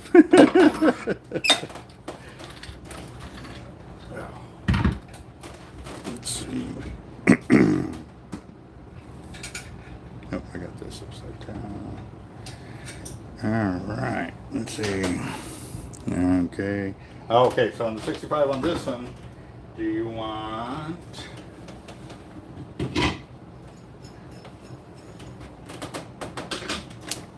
Got chartreuse, got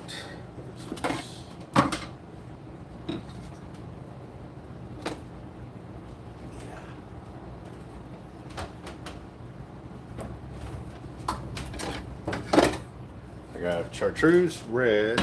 Yeah, we'll just go with red again. Red on this one? Okay.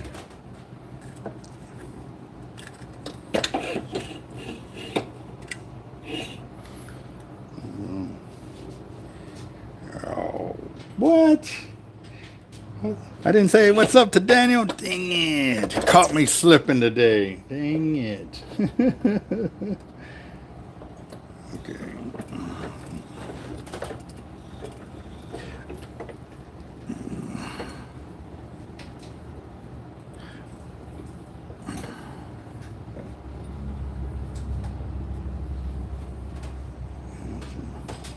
No, we had a guy, Josh, come by, and he donated the last 3 fillet knives to us, but we haven't seen him on the channel in a minute. We're hoping he comes back because we definitely want to give him credit for the magnificent artwork that he did with those knives and stuff like that, and definitely would like to get more of them in-house, man. They were really, really nice.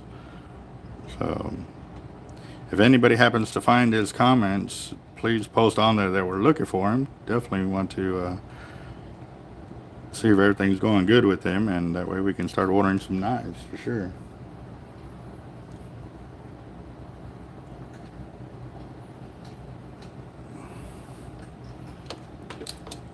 Yep, and for those of y'all that don't know, Jacked Up Leatherworks is one of our YouTube sponsors.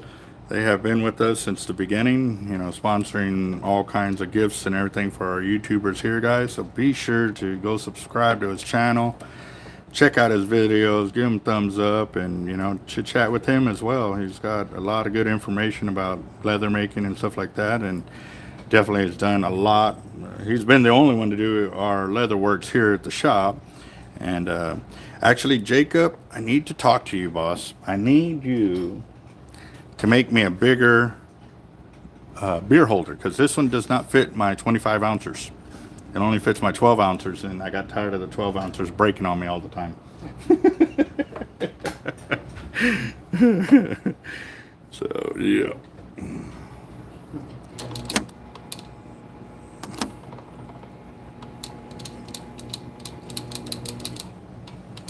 Alright. Sorry, guys. Okay, go ahead and zoom in a little bit.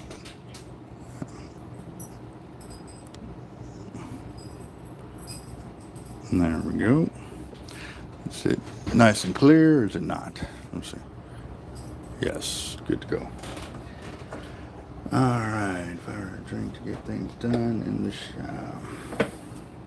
Yeah, well, we got our coffee, but, you know, I don't like having to get up to get it made. That's why I like it when my guys show up, because I can tell them to knock it out for me. But when I'm on the channel, then it does make it a little difficult. But here we go with this 8500 Spinfisher with 65-pound tight line hollow core. And like I said, you know, the customers know the different weight classes of line, and we've got 2 different brands to be able to choose from. We've got Tightline and Portland hollow core braids in-house. Each offer their specific colors and sizes and stuff, and we try to carry everything we can, but again, we are a small shop and we're still growing, so.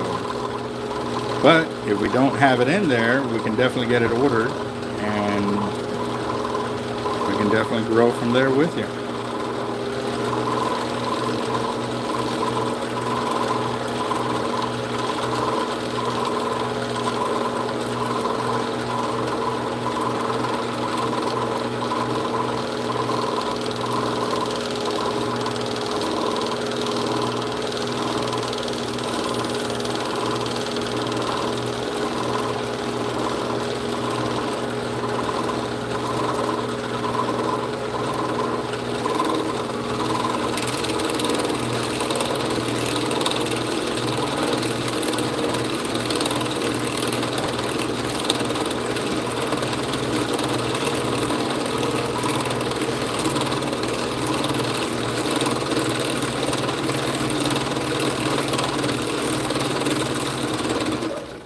All right, guys, so that is the first bevel is covered, and I'm at, oh, okay, 214 yards. I was about to crap myself because I did not reset the line counter, but the last row was 1,500 yards. So it was really easy to just do the math on that one. So we're at 215 yards on the first bevel right there.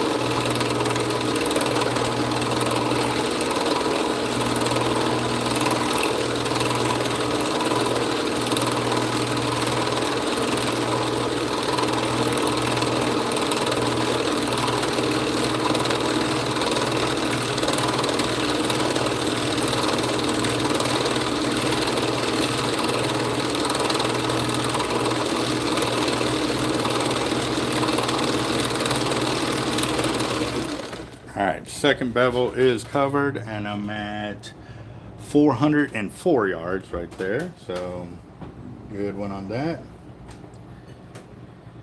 Deer antler. All right.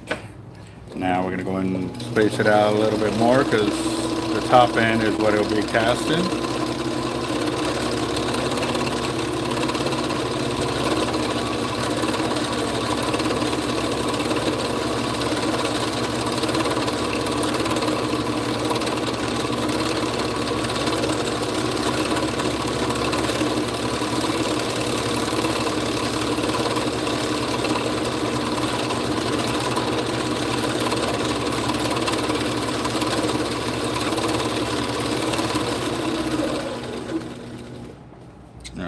Top bevel is covered, and we're at 550 yards total.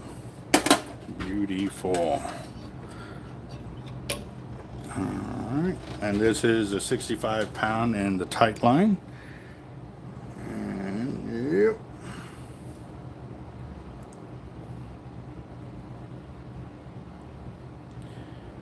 Needed to do the 5-hour energy and or those red lines. Those are pretty nice too. So there you only take a little sip and it does craziness for you.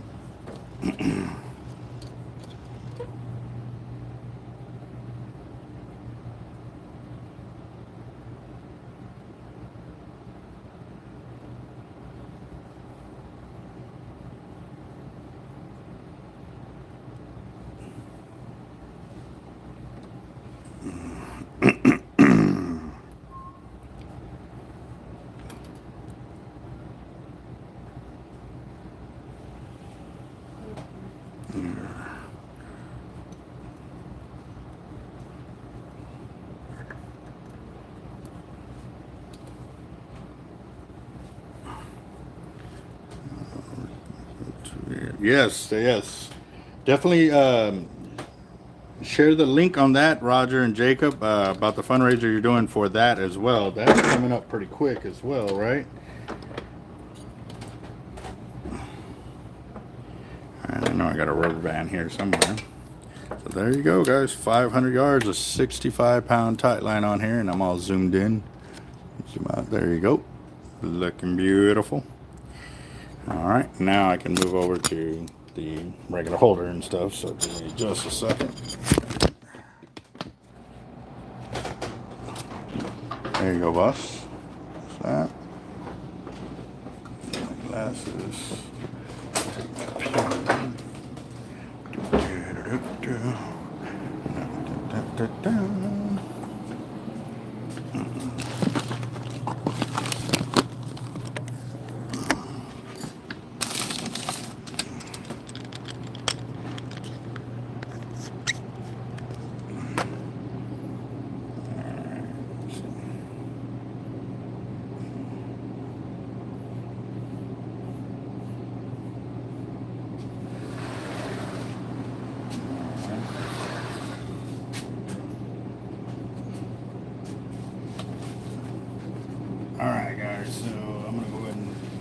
this guy checked out real quick. If y'all give me a second.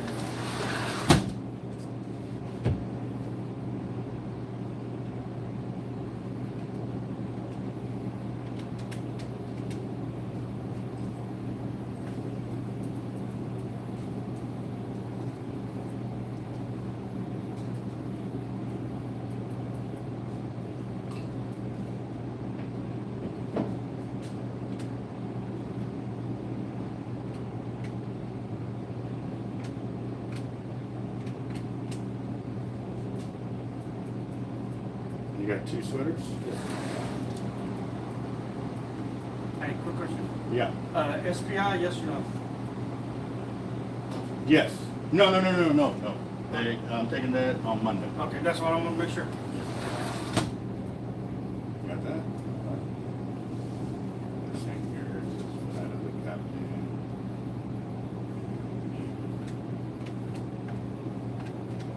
Are those some early morning beach throws? All day throws. All day throws? Yeah. We might get on some jacks, I think, about any of that. Oh yeah. All right. You're looking at 831.76. That's it. Oh, you want to spend some more? Go right on ahead. You So know. these are some, Okay. So if you look at the top of the card, it'll tell you what ounce they are. 2L just means it's the same length as what a 3 ounce would be. We got some 1Ls too on that inner wall as well. That wall over there is strictly 3 ounces. This wall over here is strictly 2 ounces. On this one, they go up to 7 ounces as well. And yeah, yep, so jacks.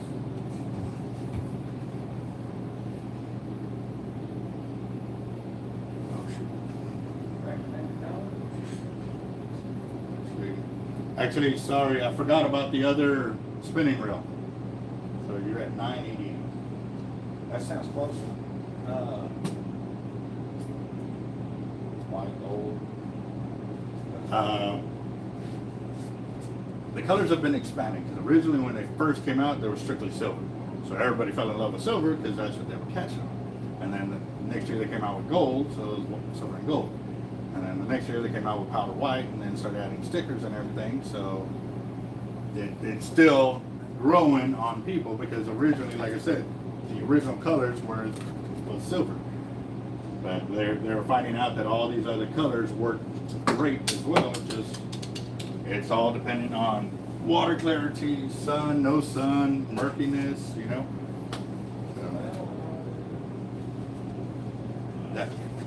That and we also have that in-store credit deal that I'm doing that I keep talking about. It's a $20 buy-in per ticket. On this drawing, we got to hit $500 before I do the drawing. We're supposed to go live again. Once I get back from my delivery and my haircut, I'm going to go live again. And however much time I say, if it's an hour and a half or 2 hours, once it ends, if we have $500 or more, I'm going to do the drawing, one winner. In-store credit for whatever they want to do. $20 buy-in on the ticket. There's no limit on how many tickets you can buy or purchase. But the deal with that one is, like I said, it's only on Saturday for the weekly one. During the week, I do what they call a fire drawing, and that one's strictly on that live video. If I know I only have an hour, or an hour and a half, hour and 45, however many tickets I sell in there, that's how much the drawing goes for. $20 a pop, and it goes for both drawings and stuff like that. But one's strictly a weekly, the other one is strictly for that time period. One to go now, and 1.5.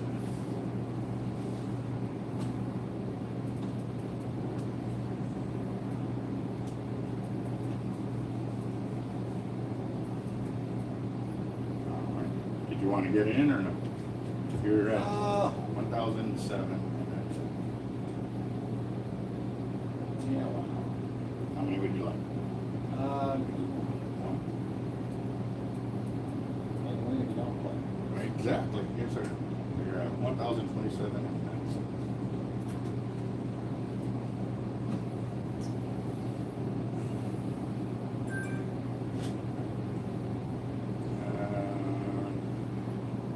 Did you let your bank know that you were traveling? Decline still? Yeah, decline. Well,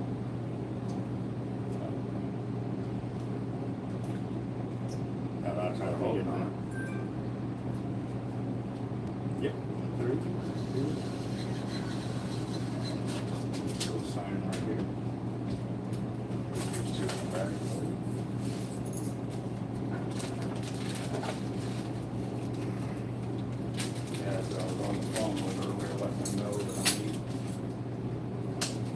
traveling money. Did you need a receipt or are you good? I don't think I do. Okay. All right. All right, boss. Good luck out there. Yeah, and good meeting you. Yes, sir. You too, boss. Got a good one. And where are you from again? Missouri. Missouri. One of our YouTubers from Missouri drove in to come and do some shark fishing. Yeah. How far down are you going to go, boss? Oh, oh. Staying right up there by packery. Hold on real quick. I need to get your name and number for the ticket. Oh, yeah. Yeah. We almost missed that. Wait a second. All right. Hold on, guys.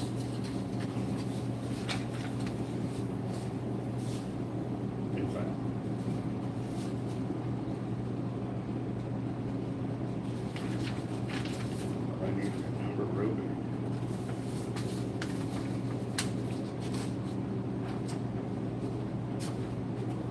All right. Will do. Like I said, if here's your ticket, you don't really need the ticket. I'll confirm you with your phone number.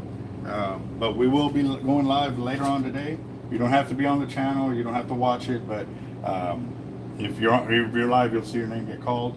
If not, then we will call you next week because obviously Saturday, as soon as I get done, I'm trying to get home. Yeah. But I'll let you know if you do win. And like I said, that's if we break the $500. I know we will, but I got to throw the if. It's in there. Yes, sir. So that takes us up to $300. There we go. Yep. Just a few more to go. Yes, sir. All right, Albert, thank you. Good luck out there, boss. There's my marker. Oh, man.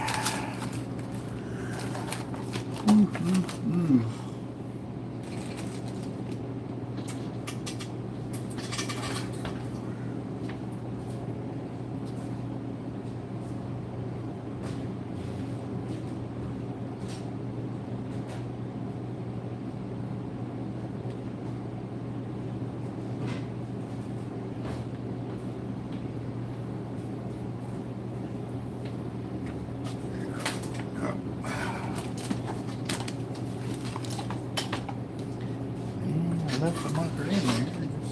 Got it. Shh, don't tell nobody this is where I keep it.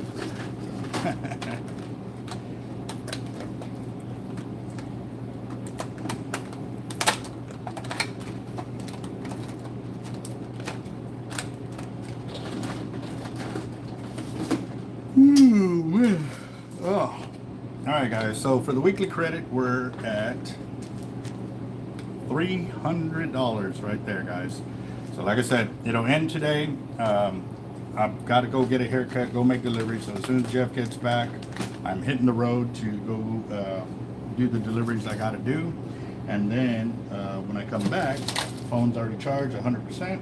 I will go live again, and more than likely it'll be an hour and a half, 2 hour period window that we're going to try to sell as many tickets as we can. If we go over $500, it is fine, as long as in that window I cut off the sales, and then we'll do the drawing and see how much it goes for. So we've been doing real good on these drawing, guys. So really look forward to them and stuff.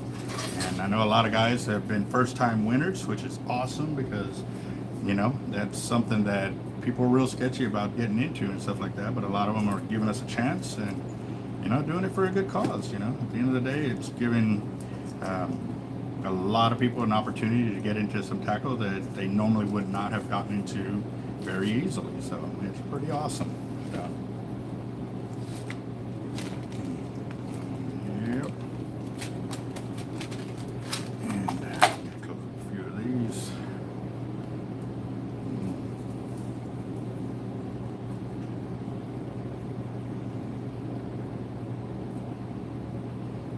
That's awesome, John. Thank you for doing that. That's pretty sweet. So I love our channel, guys. We have a lot of guys with big hearts in here, and we all come together, you know, in everybody's time of need, and definitely make some things happen. We were talking about the one that we're going to start October 1st, and that one will run into December, like 15th is what I'm thinking. So that way we can have enough time to select the winner and get their winner their prize before Christmas, because also too at that same time the Christmas shipping holidays is going to be something else. So we're going to run that one as well. Can't wait for that one to go through, and we'll see how that one goes. But we'll still have our weekly drawings and our fire drawings in between then.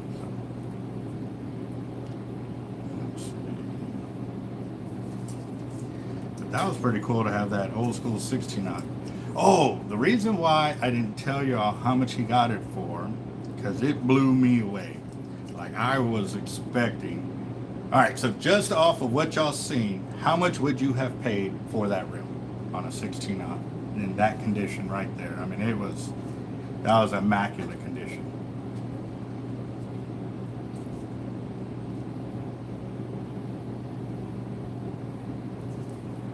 Yes, sir. Definitely will. Definitely will. I was trying to get over there before 11, but yeah, already running late now.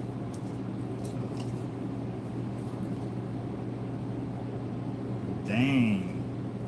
Okay, saying you had the money, saying if you had the money and it was something you really wanted, how much would you have paid for the reel?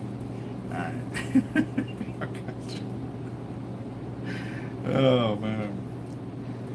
Now, needless to say, I've seen some go for $1,600 reel, no line, and the box and the original tools and all of that in pristine condition.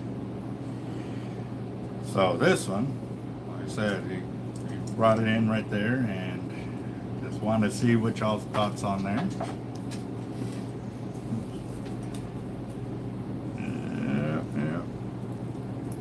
So, all right, Roger, I will check Cash App here in just a bit. Actually, what I'll do is on the next video, I will do like I did the last time. I will fill out all those tickets and everything. So at the start of that next video, once everybody gets on there, I will do an updated on how much we have for that for the weekly drawing. I know Mr. FTW was saying that he was pretty positive it was going to go through today no matter what. So, wow, $2,000. Yep. Yeah, and also too, like that green handle that it came with it, that's another thing that would have boosted the price. I've seen them with green, red, and a white handle. I think the white handle was probably the most expensive one that I've seen go for. Like I said, brand new in the box, never used, and it looked like it never even been pulled out of the box. So yeah, that's insane. So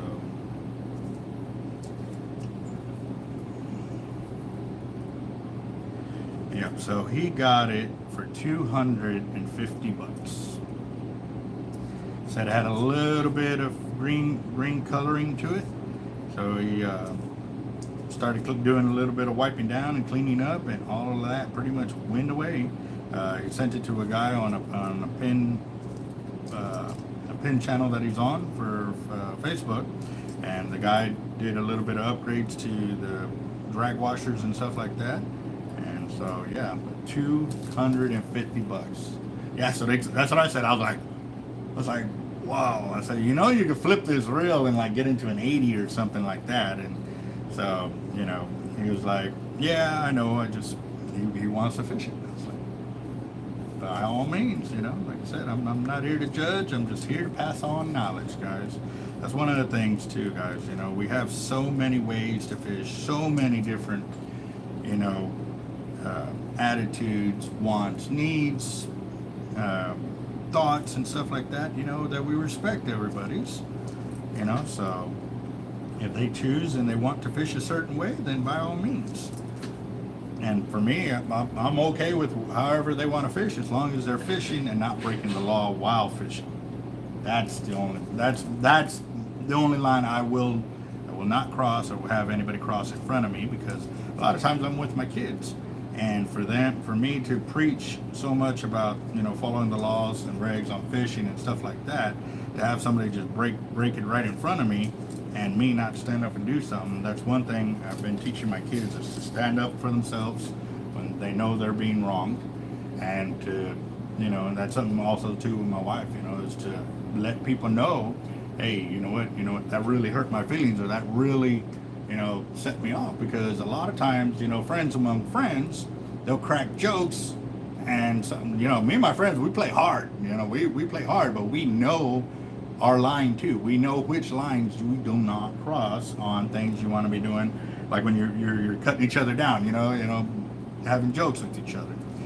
But it's because we've been together for so long, we've told each other what is cool, what's not cool. We've also listened to, you know, the triggers that, you know, can set somebody off and stuff like that. And by letting people know about that, especially your friends, y'all can really have a great time, and still nobody would get angry and stuff like that. So just a heads up on that one.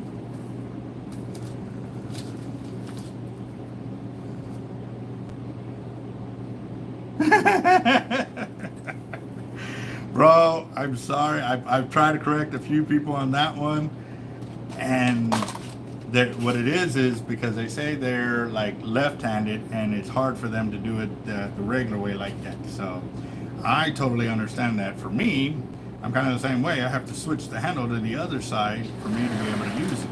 Yeah, so.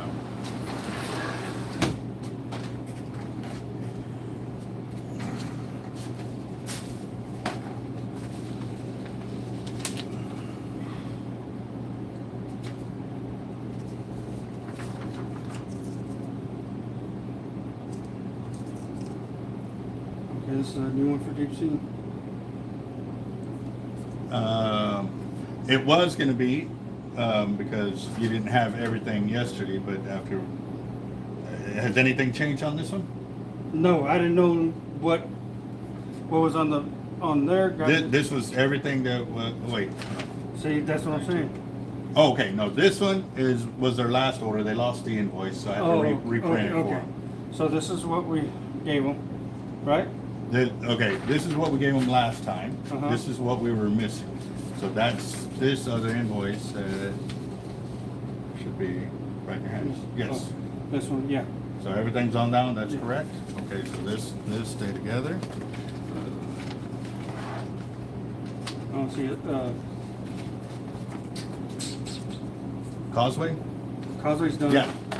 Completely? Yeah. Remember Okay. I told you I had. Yeah, I didn't reprint that one because, like I said, after knowing today, I figured just wait till we get that updated. And then the other one for Port A.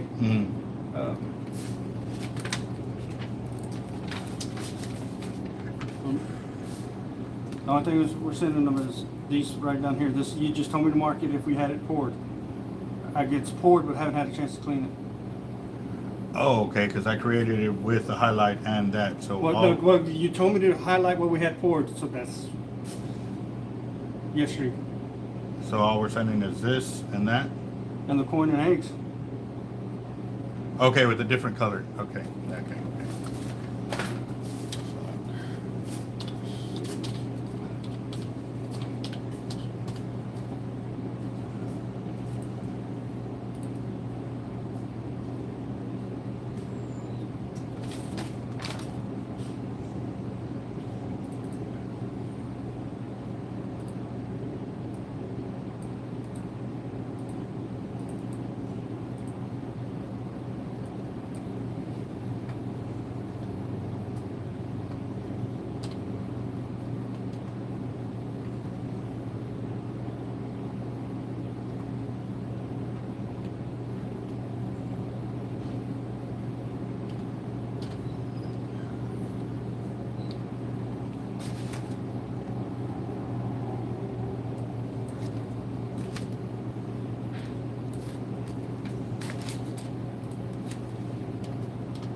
Edgar, what's up?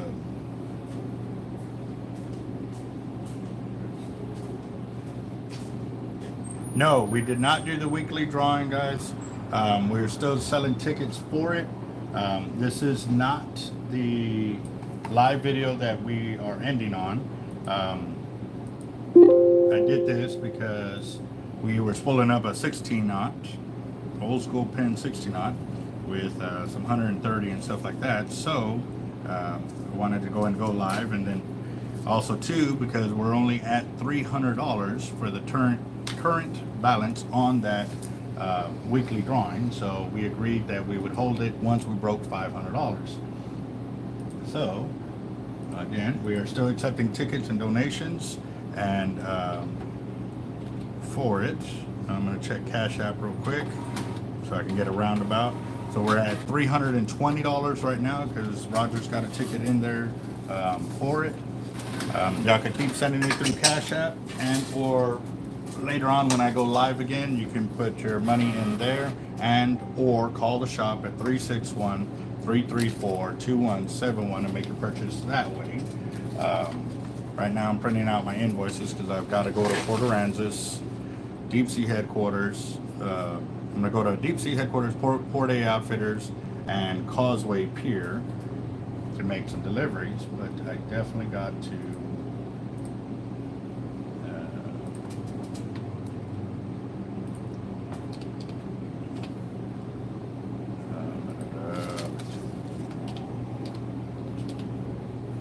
go get a haircut. More than likely I'm going to do that first, just because I know that's probably going to take the longest to get in line, especially this late in the day.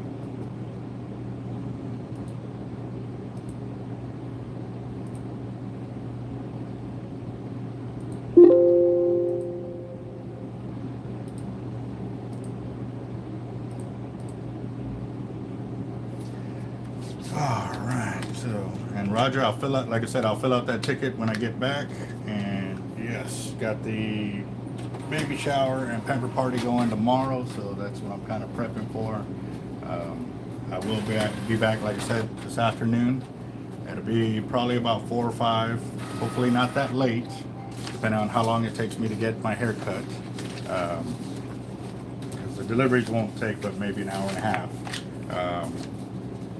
And then once I get the haircut situated, and I'm back, I will go live. And at that time, like I said, I'll tell y'all what time that the video is going to end, or what time the drawing is going to end, and we will go from there. So since I've been here this morning, I've been crimping. I already crimped all of those. I would have already finished, but had to pull up some reels, make a little bit of money. Made a bit of money. We really do appreciate our subscriber who stopped by our shop. You know, he found us on the channel and started watching us, and glad he stopped by to give us his business for sure. So yeah, Roger, we'll see you later this afternoon, boss. Get some sleep. And the Pompano rigs with float are $6.99. Without float, they are $5.99. We got 2 different types of floats. We've got soft floats and we got hard floats. And then the double drop drum leaders are $8.79 for the regular ones, and then $9.79 for the improved ones that just have the bigger hooks. So, yep, we only need 9 more tickets to get to the $500 mark to ensure that we do the drawing today, guys. We're at $320 for the buy-in right now. I'll fill out your ticket if you happen to make a payment through the channel right here, and if you send it through Cash App, I'll fill those out when I go live again. Just that way I don't have to go back through the video to find out what payments came through and stuff like that. So, but on the Cash App, I can do everybody's all at one time. So far, Roger's got one ticket in there, so I know we're at $320. 9 more tickets to ensure we got this drawing going, that's for sure. But don't stop there, guys. Keep rocking it. I mean, shoot, if we can do another $1,100 or $1,200 giveaway this afternoon, I'm all for it. So, there you go. Yep. Just never know whose name's going to get pulled.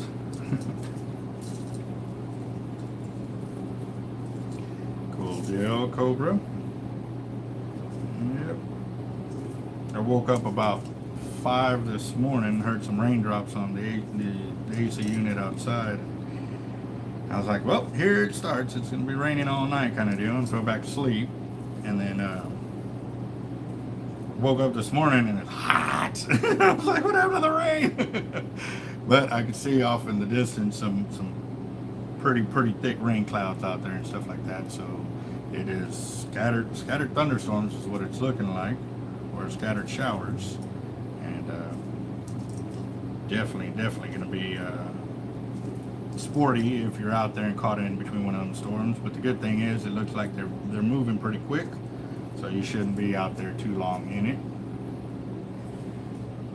And yeah, we did a lot of line today, guys. We did a lot of line. We did 654 yards on the 10,500 with 65 pound and 80 pound mix of the tight line braid. And then we did 500 yards of straight 65 on the 8,500.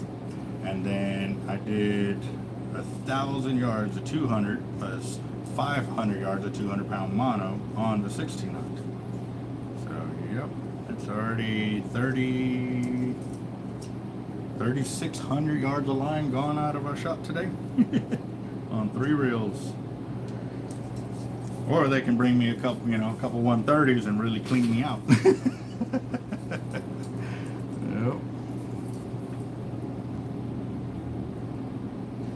Yep, yes sir. Stay hydrated, Edgar. Be safe out there, man. I know y'all are also wearing those the flame retardant suits and stuff like that, man.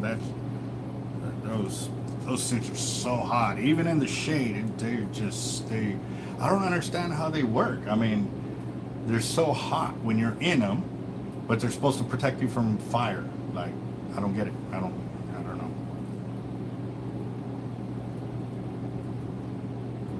Okay, let me finish crimping these, Jaime, and I'll get that set up, because I gotta go to, dang it. I don't know how I did that, but I did it. I'll show you out here in just a second. It's still safe to crimp. I just gotta remember to pull it out. When I was putting in there, I guess the line went through the swivel, so I'm gonna have to pull it all the way through before I actually do the other end, which is fine, because when I go to add on the bottom section of this leader, I'm pulling from this side anyway, so I'm okay with that. Oh, and look at that. It went through that leader, through that swivel for me to finish it off right there. It's all right.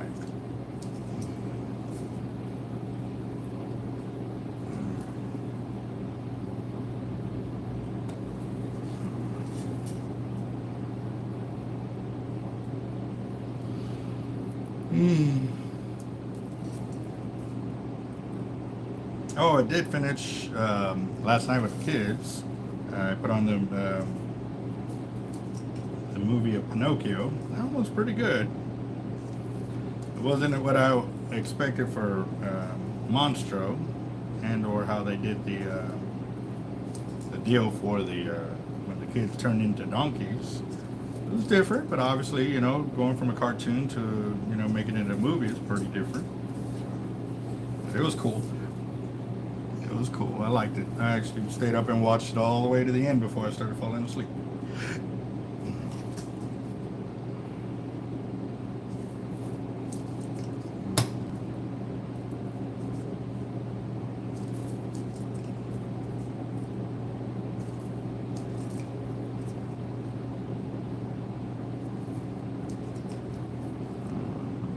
Hard and soft floats for pumping on leaders.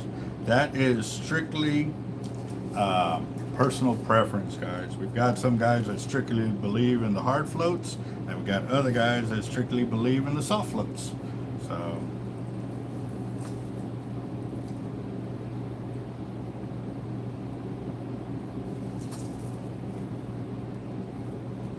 Jesus, yeah.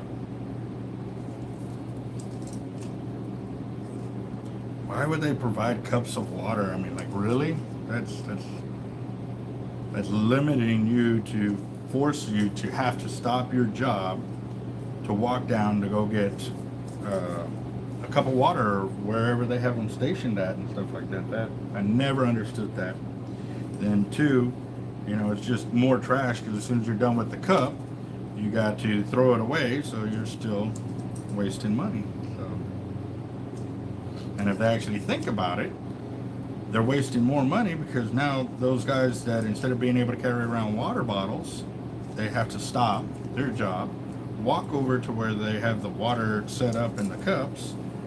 You know, obviously they have a cooler or something like that for it to pour out, you know, to get water and then go back to work, where they can pull out a water bottle, open it up, take a drink, and go back down through, and, you know.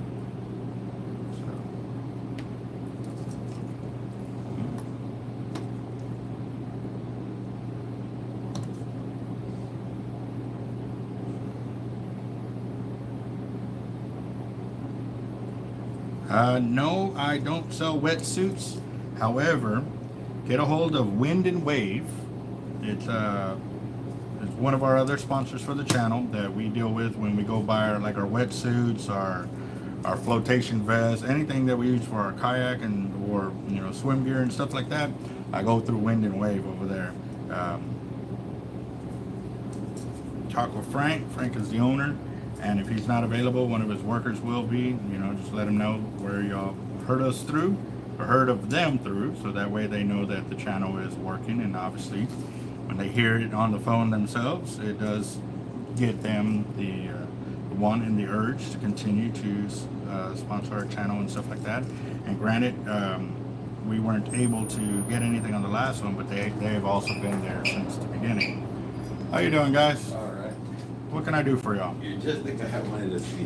What's up, us? Pull it up. Okay. What are we doing with it? What do you have in 60 or 80?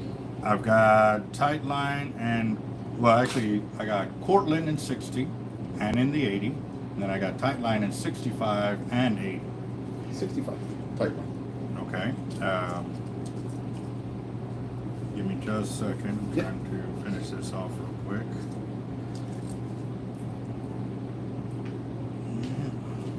So when you said that, I'm assuming you watched the channel. Yes, sir. Awesome. Yeah, I'm actually live right now, so feel free to ask your questions, so that way I can help you out and obviously keep helping everybody else out and stuff like that. So, Been watching you for a few years. oh, nice. Where y'all from? San Antonio. Oh, okay.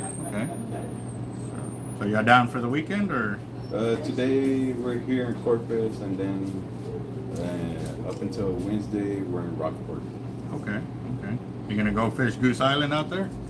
No, but my son rented a house and it has its own little pier. Oh, okay. Nice. Today we're just taking the granddaughter and the great niece to Malachite Beach. Oh, okay. Yeah, that's a section of beach where you can't drive on it, so Yeah. you just park outside the sticks and stuff. Pretty smart, yeah.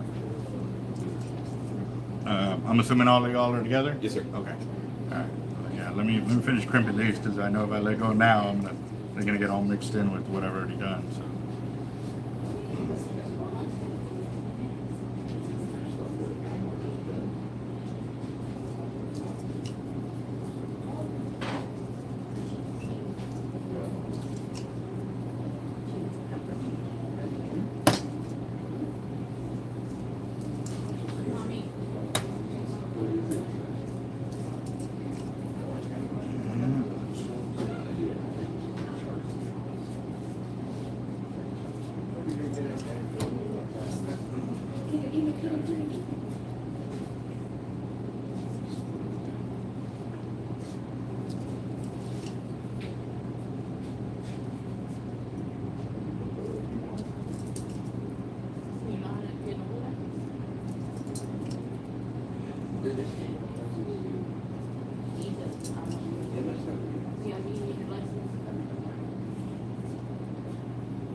Yep, true that.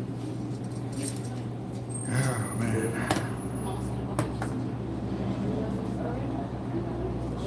Yeah, definitely. If it was me, I'd be looking at the whole picture, not just the upfront cost right there. The initial cost is probably all they're seeing instead of actually taking the time to see how long it takes these workers to walk down from wherever they're at and then go from there. But, yep.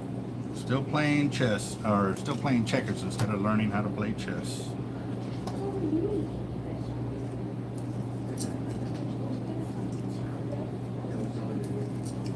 I used to do cups of water here and stuff like that, as well as the machine, you know, to provide cold water.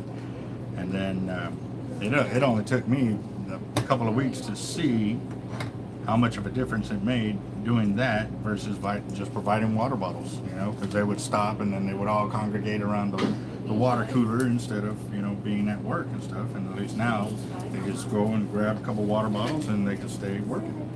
But yeah, we are all complete there. And even after doing that, I probably found like 6 of them that were not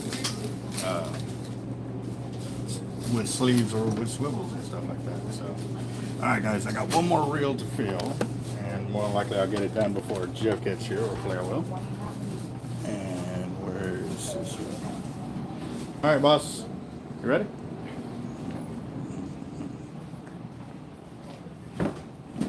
Alright. What color would you like? And What color do you have? I've got 65 and chartreuse in red. And then in 80 I've got it in red, pink, chartreuse, blue. The what? The red. Red? Yeah. For both the 60 and the 80? No, just the 65. The 65? Yeah. Okay, you still want to put a top shot on there. The top shot of the 80 pound or 100 pound is for abrasion resistance for when you're casting and or you come near the pier or the jetty or the rocks. And also too, so when you're throwing heavy weight or whatever, you still have the ability to do that and stuff like that. So that's why. And normally with that, this we could put 300 yards of 60 and 125 yards of 80. Yeah, that'll work. Okay. So, yeah, as soon as they hear 80, everybody automatically assumes I'm not going to get line capacity, but we do it all in hollow core, so that way you can still get the line capacity that you're looking for and stuff like that. So. And yep, we got the MXL Raptor. Yeah, I just finished filling up a 16-aught a little while ago. Did 1,000 yards of 200 and 500 yards of 200-pound mono on top. That one was crazy. And then my T-Rex 130 that's on the other counter over there, that one's got 4,200 yards of 130. Yep.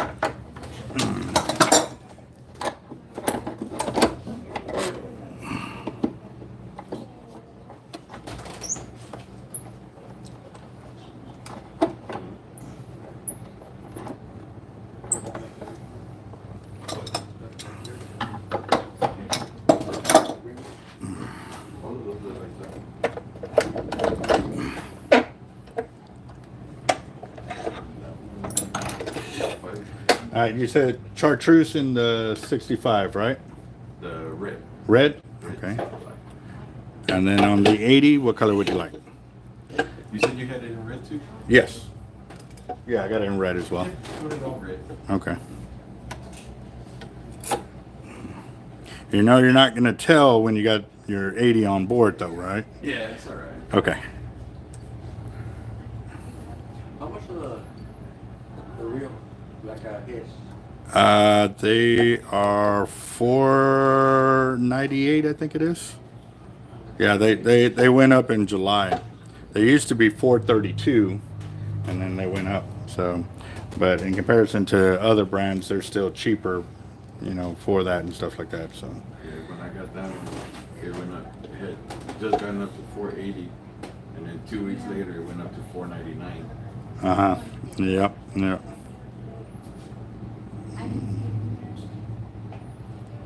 Okay, I don't have the paperwork in front of me for the 2 winners for the fillet knives, guys. I will check that here in a bit.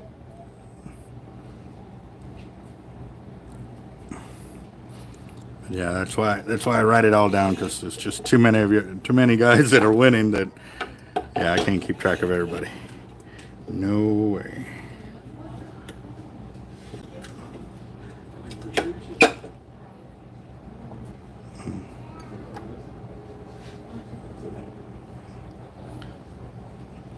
That they are. That they are. I fell in love with them the first time I saw my first purple 80.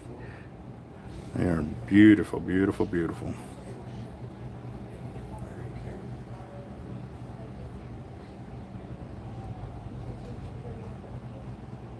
I think she's trying to show you something, Mama.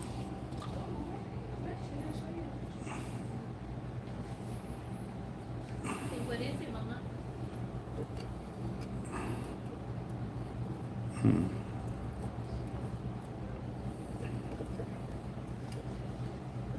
There we go.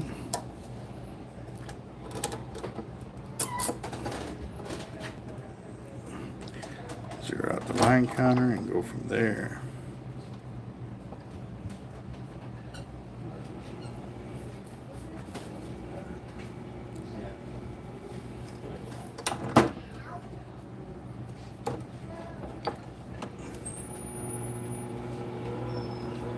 Yep, Jeff just got back, so I'll knock this out real quick, and then I'm gonna go and end the video and hit the road, because I got a lot of stuff to get done shortly.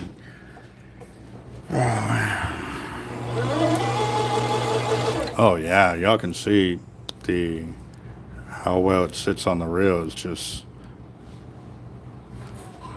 no more wasted spool or anything on it.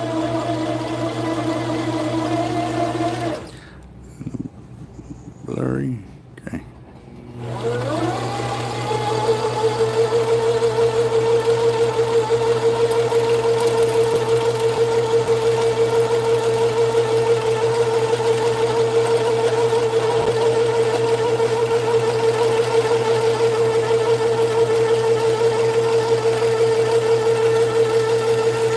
He's doing 65 to 80, so it'll be 425 yards of, it'll be 300 to 65 and 125 of 80 pound on the MXL. If you can ring them up so that way. You said 300 Of 65. Then 125 of 80? 125 of 80, yes.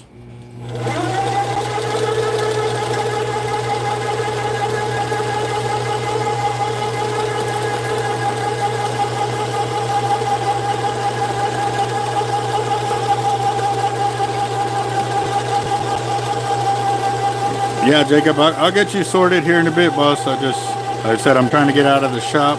I'll get it to you today before I leave for sure, or when I come back from getting my haircut and stuff. Because I know the later I wait on getting that haircut, the longer it's going to take.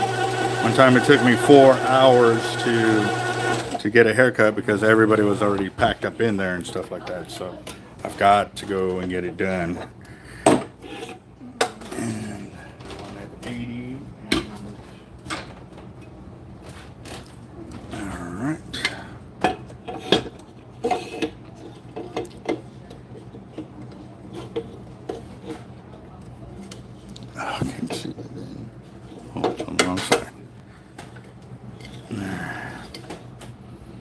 Oh, I love it. I will never fish another braid if I cannot splice it the way I can do this stuff, man. This is just, it's amazing.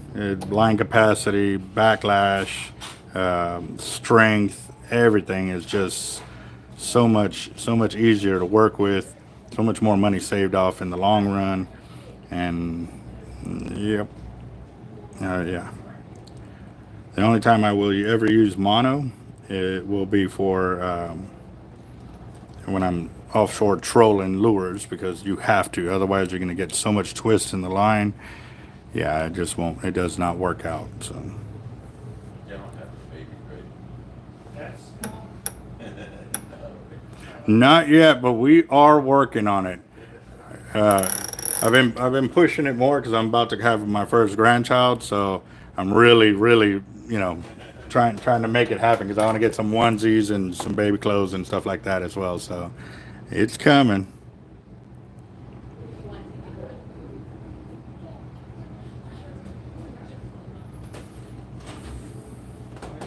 That, yep, castability, distance. I mean, just like I said, for me, it was a total game changer. And it was all totally by accident. Like I said, I got frustrated that one night, and I said, screw it, I'm gonna fish with the reel because we're catching so many fish. I didn't want to have one reel down because I was casting straight hollow core braid, and I saw the distance on it, and Jeff was there. We were like, shoot, I'm gonna keep using it just like this, and that's what I did. And after that, I started pulling the mono top shots off of all the reels and going straight braid. So, yeah.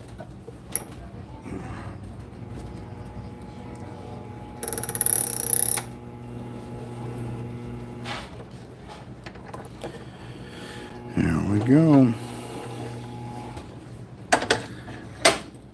Man, this has been a pretty long video. Where are we at on time on this one?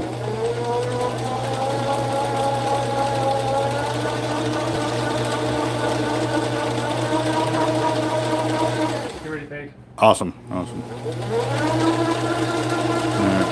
As soon as I get done with this, I'm leaving. I gotta go. I'll be back though to do the weekly drawing. The tickets are right there in the black case. So if they do call to make payment, you can fill out their ticket and just let them know that when I go live again. This afternoon is when I'll show all those tickets and stuff like that. So unless they do, well, actually I hadn't even started selling tickets for the fire drawing. I normally do that live, but yeah, for the weekly one, just let them know that I will show them when I come back and stuff like that. So yeah, wow. So this video is going pretty good. 2 hours and 40 minutes. Wow. Normally it would have already cut off by now. You know, that's good. That's good. So maybe I'll use this one for that video this afternoon. I'm wondering if it's because this is one of the newer phones that I just got, the replacement one, and the other one normally cuts out right at about 2 hours, 2 hours and 15 minutes, something like that. So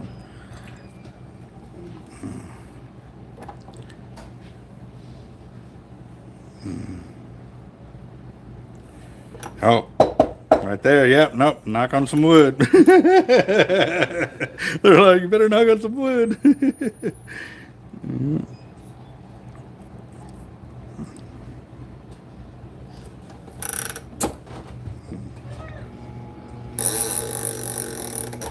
And actually, I got you 251 yards of line on there. Or 451, sorry. So that was 151 yards of the 80-pound on top. So. Yeah. When I bought it, I asked the guy, well, what do you guys do? They had diamond. And I said, no, wait till I go to Corpus. Yeah. All right, guys, I'm outies. I'm about to hit the road. I'm going to charge up the phone so they'll be ready. So y'all be ready, guys. We're about to do the weekly drawing. Yep, that's it. All right, guys, y'all have a good one and good luck out there. All right, guys, I got to run. Y'all have a good one. We'll see y'all in a bit. See if we can get that $500 drawing going.